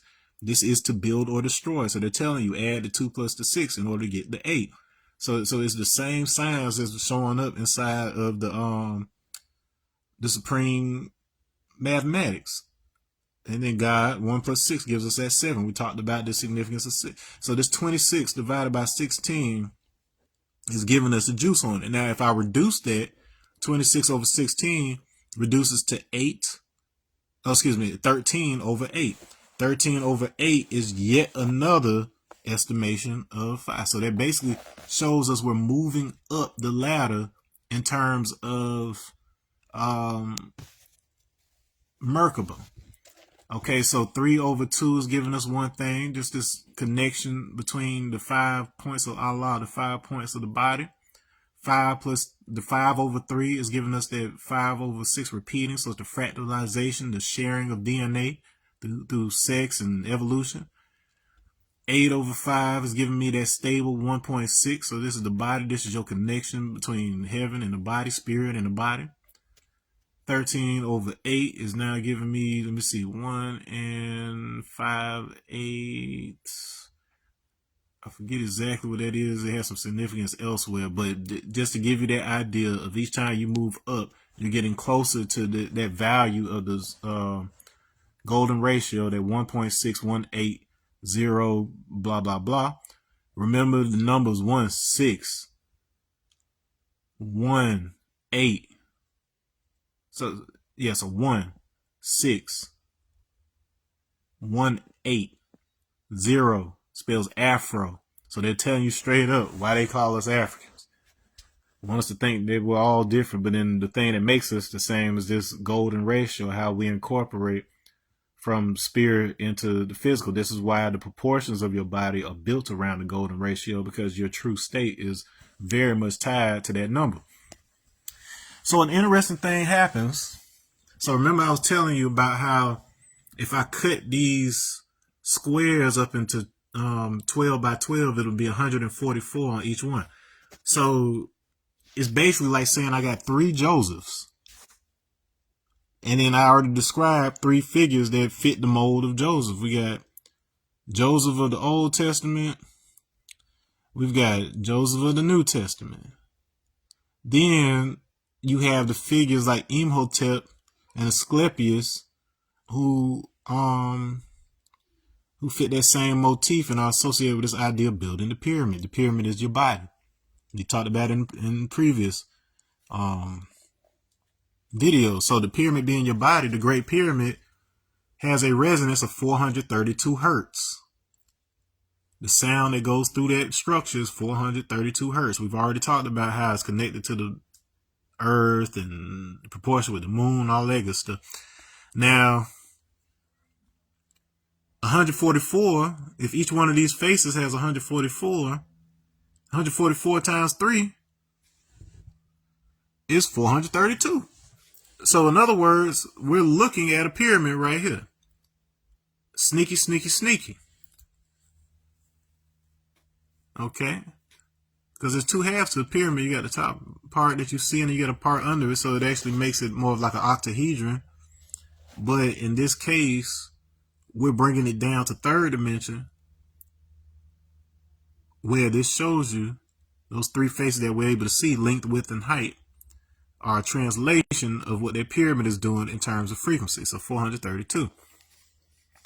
Now, we've talked extensively about the number 432 because the outside of the pyramid, so aligned with the Menkaure pyramid, the Sphinx, a site, Albatron, that's a little ways away, a few minutes away. We basically get the riddle of the Sphinx, where we find the point at Menkaure represents Horus, the sun, in the morning. We've got the old man, Atum, is represented at Albatron on the opposite side, the sun in the evening. But then we have the man in the middle at the middle of the day, which is Ra. So if we take that same concept, remember the riddle of the Sphinx was what has 4 legs in the morning, 2 at noon, and then 3 in the evening. It's basically saying a baby crawls on all 4s at the beginning of life. The man stands on 2 legs at the middle of his life, and then has 3 legs when he dies, which is the old man on his cane. So if we use that same understanding and we put their names, so we put Horus as 4, Ra as 3, and Atum, no, that should be the other way around. That's my bad. Because the middle should be, I gotta correct that.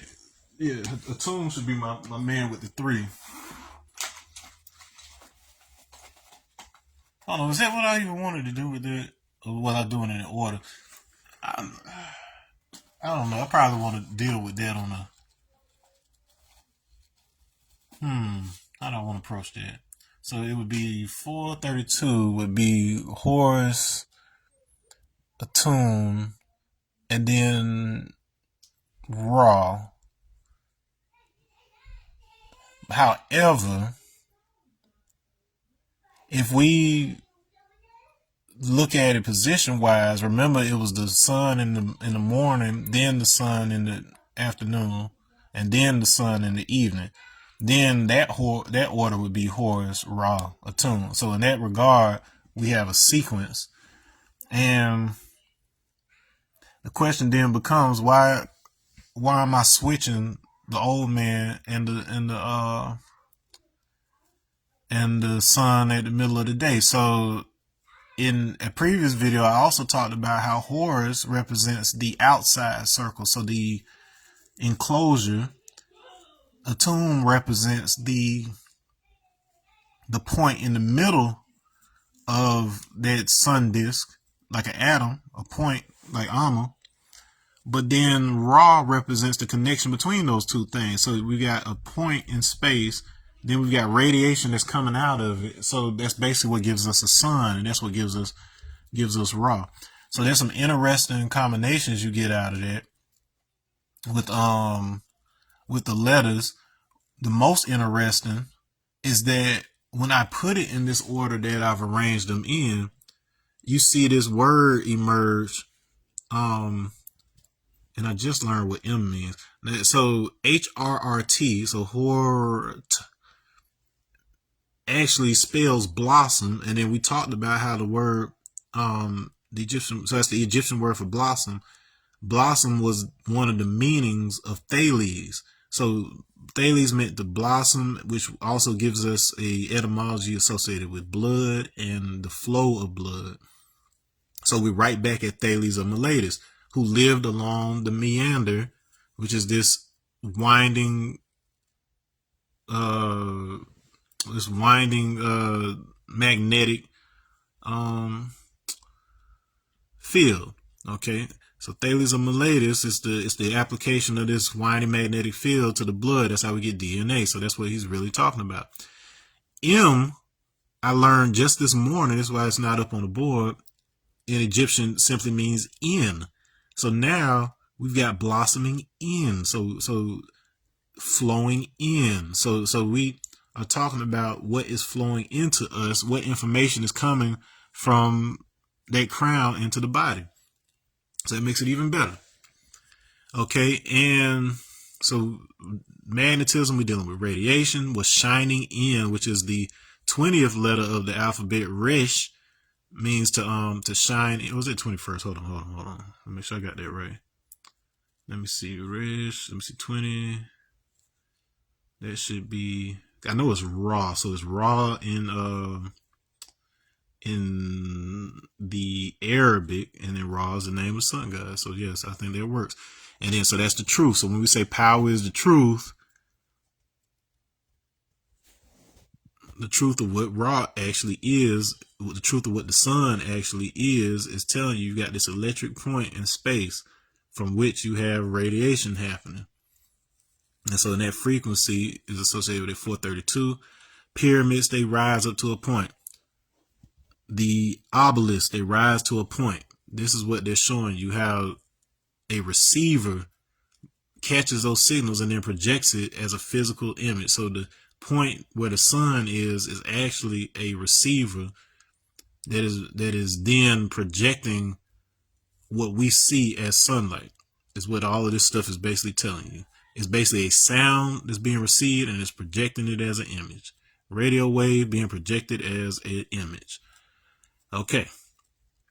So we talked about some squares and the law of inverse squares. The law of inverse squares basically is how light emits from a single point, like a star, and then as it flies out into space, it gets dimmer and dimmer and dimmer.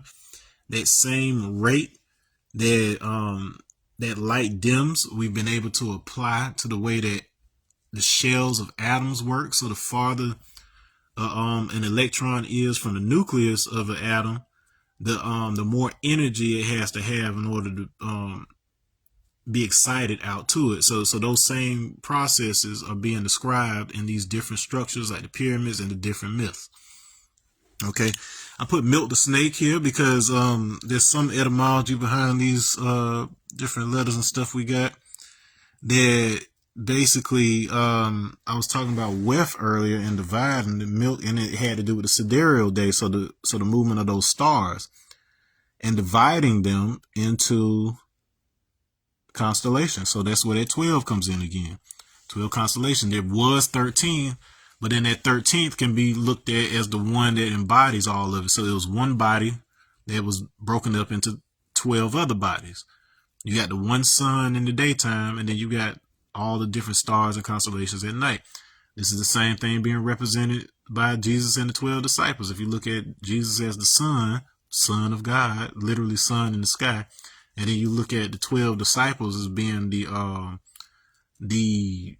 breakdown of the zodiac, such that each one of them is a sun sign that represents a different aspect of a single sun. So that means all 12 of these aspects appear in you in varying amounts and positions, such that you have an individual way that you manifest. So all of that is being encompassed. So all these world traditions are all pointing toward the same stuff. Okay. So this milking of the snake, this idea of nursing in these traditions, is saying that the body is drinking from the magnetic field of these stars like the sun and the zodiac. So this is why we're born. This is why humans start out black before they become other things, because they have to draw in that information, that radiation from the cosmos, from the galactic realm.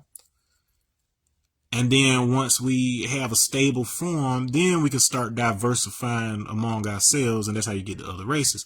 Now, you have all these various stories. I told you about the Ophi that were attached to the etymology of magnets in the other video.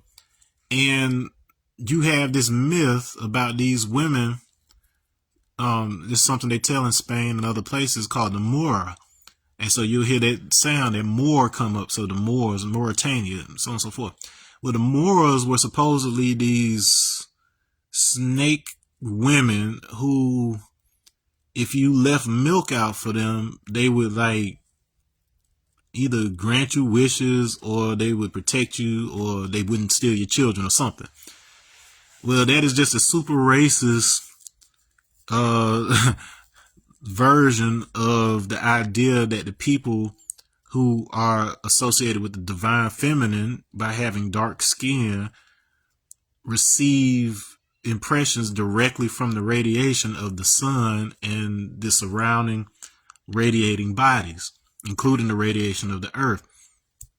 So this concept of the Moor as it relates to the black people is an extension of this, and it also extends to you'll see like the sea, the river, all of that stuff included in the origins of the word Moor, as well as Mary, so the mother of Jesus. So it's basically saying the mother of Christ, the Savior. So the Savior we've associated with this golden ratio, and we've associated now the mother with our physical black body. So it's not just a woman, it's a physical black body, period.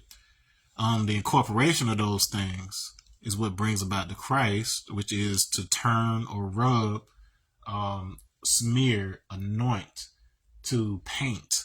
So these women, through their connection with the sun, it is known for a fact that the pituitary gland, when stimulated due to sunlight, it causes melanation to increase in mothers. So even if he had a light-skinned mother, the boy that is born would be a dark-skinned boy due to her exposure to the sunlight, the activation of those hormones in the pituitary gland, and no interference from the food that's inside the stomach.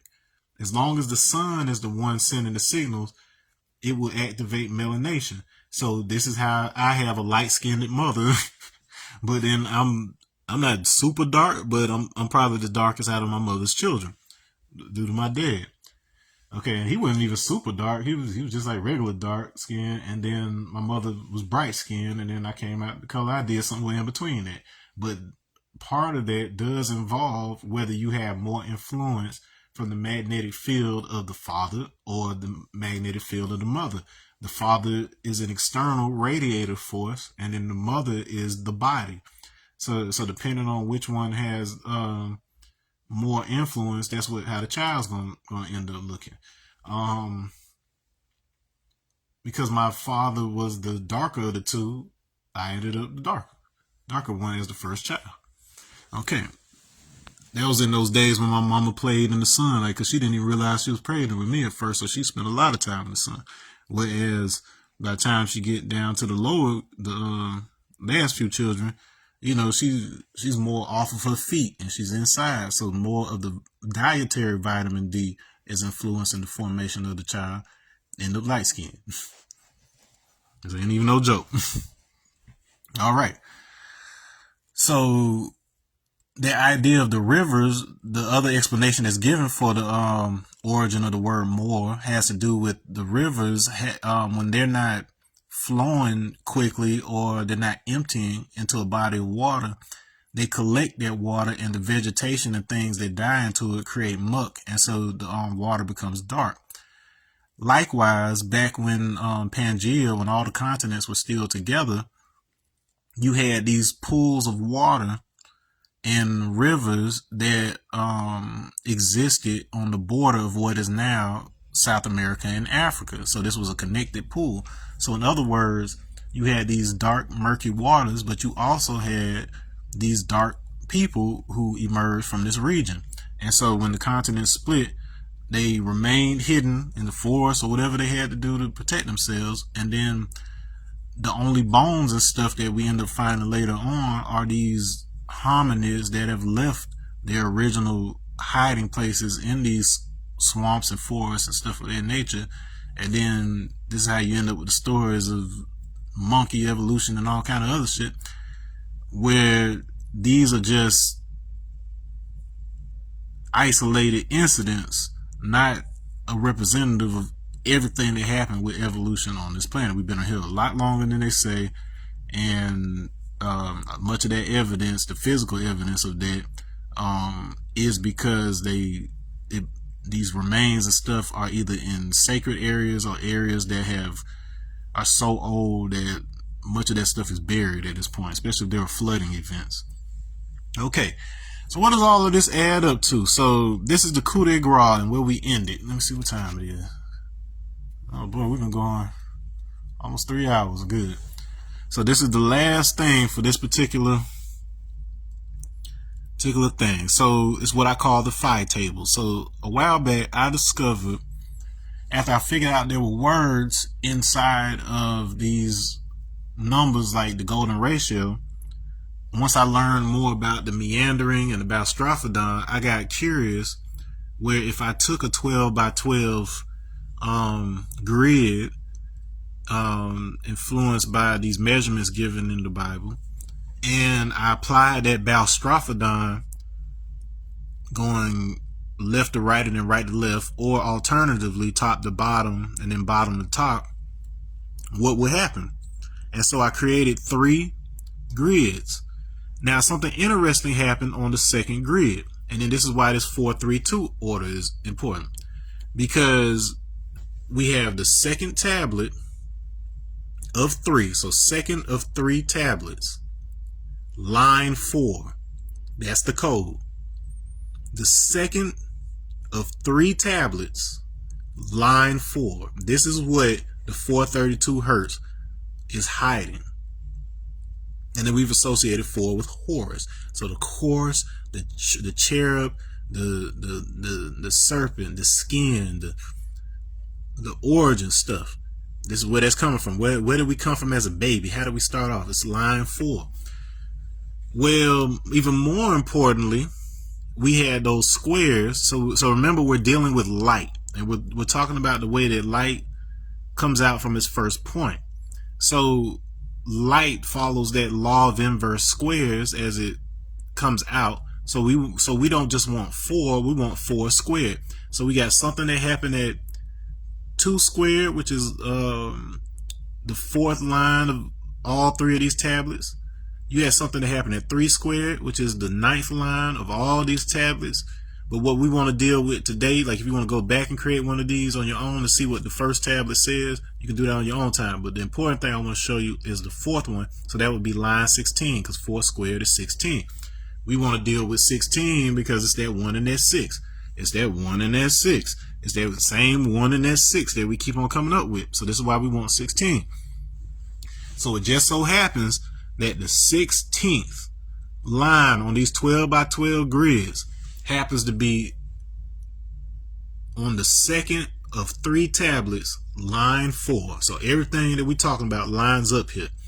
So by me going up and down, I continue onto my second tablet, and then I'm continuing the golden ratio. I'm going numbering them down and then I'm going up, and then I'm going down, I'm going up, I'm going down, I'm going up.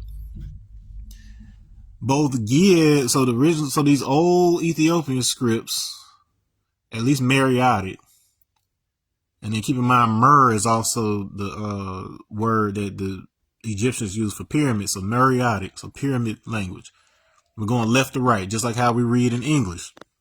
Okay, so we're taking the old Ethiopian style of Balstrophodon, and then now we're doing left to right how we do today. You start getting some words show up in here. And this line, this fourth line, is probably the most interesting line for world history. Remember earlier I told you that the Vrills, they were trying to contact Aldebaran, and they got this story and about these beings, and the things that Maria Orsic wrote down, they said it was in Sumerian language. So it tells you we're dealing with Sumerian mythologies and all this good stuff. Well, there's no more popular Sumerian story than that of Enki, because they say Enki is the one that not only made mankind, but he gave some of his own DNA, so Anunnaki blood, in order to give humans a fighting chance of freeing themselves. And then that has to do with that deal I told you about earlier, where you were given both the royal bloodline of Sirius as well as the royal bloodline of Orion, and the union of these things. In the Terra Papers, they tell the story about that was the whole purpose for Jesus coming along, where it was supposed to be this union between the two bloodlines, and then he ended up being the one that gave us a chance for salvation and peace. Okay, and so if you look at it as whatever happened on that soul level happening in terms of the math and the forces that are informing the arrangement of the DNA inside you, this is how Enki edited your DNA. It's a line of code that we're centered on by being able to stand upright and being able to tune into our chakras. That's what this is all about, the alignment of those chakras. Then we had the right resonance in our body for souls to be able to incarnate that also have the memory of Enki. And the most important memory is found right here in this line of code. Do I want to break it down in this one, or do I want to save it for the next? I think I will spend my entire next video talking about what is inside this code. So you know how to break it down into its letters, and then you just play around with it. But before I go, the other significance of this being the fourth line is that the Atlanteans, aka the Kusha, were considered the fourth root race according to Madame Blavatsky. So this number 4 Atlanteans. You have people that talk about how the story of Atlantis and Poseidon and all of that good stuff is actually the same story as Enki and the making of humanity or whatever. So this isn't necessarily some beings who flew here from somewhere else, but rather influences on the spiritual and electromagnetic side that arrange the charges of the DNA such that certain type of people are born. Okay, but it's still a soul lineage, is every bit as much affecting you the way that the traditional understanding of genetic inheritance works. Okay, so the fourth root race is supposedly the Atlanteans, and then they said that the fourth sub race of those Atlanteans were the ones that gave birth to the Aryans. These were, let me see, fourth should be, let's see, you had the Mohawk, then you had the Toltec, then you had, fourth should have been Turian, I believe. This is what they call them. So they try to say like the Turians are the white folks, but it's a little more complicated than that, because the seeds, so the root excuse me, the not root races, the sub races of Atlantis correspond to the 6 seeds found in Nation of Islam 5% Nation. So we know that the first seed is the black seed, and then that lines up with what Blavatsky said, because they said the first Atlanteans were in West Africa. Then you had the Toltecs, which were the second sub race, which is the brown people. These were the ancestors of the modern day Latin Hispanic people. And so that aligns. And so it could be assumed that the third root race, the third sub race was associated with what we associate with the yellow seed, the Chinese people. And so this would have also, so Asia included everything from Arabia on to the east, and it also included Greece. It also included Anatolia, in Turkey. It included part of Egypt, because Sinai, the Sinaitic part of Egypt, is considered part of Asia. So it wasn't just China and all of that. That includes India. That includes all of that stuff. So at least northern India. When they said Asiatic, they weren't just talking about Chinese people. There's a whole wide continent. This includes Russia and the Slavs, partly, until you get too far west into Eastern Europe. But there's this shared culture right there, and that was still original people. The things that Jacob, aka Jacob, did with his bloodline. Went to see Laban, the albino, quote unquote. That vision that he got when he had his head on the on that stone, and had this magnetic stone. They didn't say it was magnetic, but think about it. And he had this vision, this dream about the angels coming up and down the ladder. Remember what I told you about angels and the 72 names of God? DNA, how do you edit your DNA? Through sound, magnetism, all these things. The ideas that we have, how does that affect our children? And so you got this idea that led to the light of people. The same story that happens in Nation of Islam. So when they start talking about Jacob making quote unquote devil, basically what he's saying is changes had to happen with his own DNA that he gave to the next set of people, which allowed for the mutation that makes them lighter. And then in doing so, that kept them from coordinating with the solar vitamin D and more dependent on their dietary vitamin D. And it was those impressions that gave rise to them. So when we say that Anunnaki made people, they're talking specifically about people who had our bloodline as the original people, who were then subjected to the forces, the underworld forces, which is basically just saying the gut magnetic field instead of the solar magnetic field. And then that allowed them to lighten and become subjectable to certain field impressions that would allow for mutation in the presence of sunlight. When you can't block that sun, you can get cancer, or it can damage the DNA. And that was the process that allowed for the fourth sub race to emerge, and everything that comes along with that. So that clears that up. Now, line 16, we have 432 some odd numbers, but then it's only 144 plus 48 will give you like 292 or something like this. Am I doing that right? Oh no, not quite that far, because it's only 288 on here. So case in point, 144 times plus 48, so 49.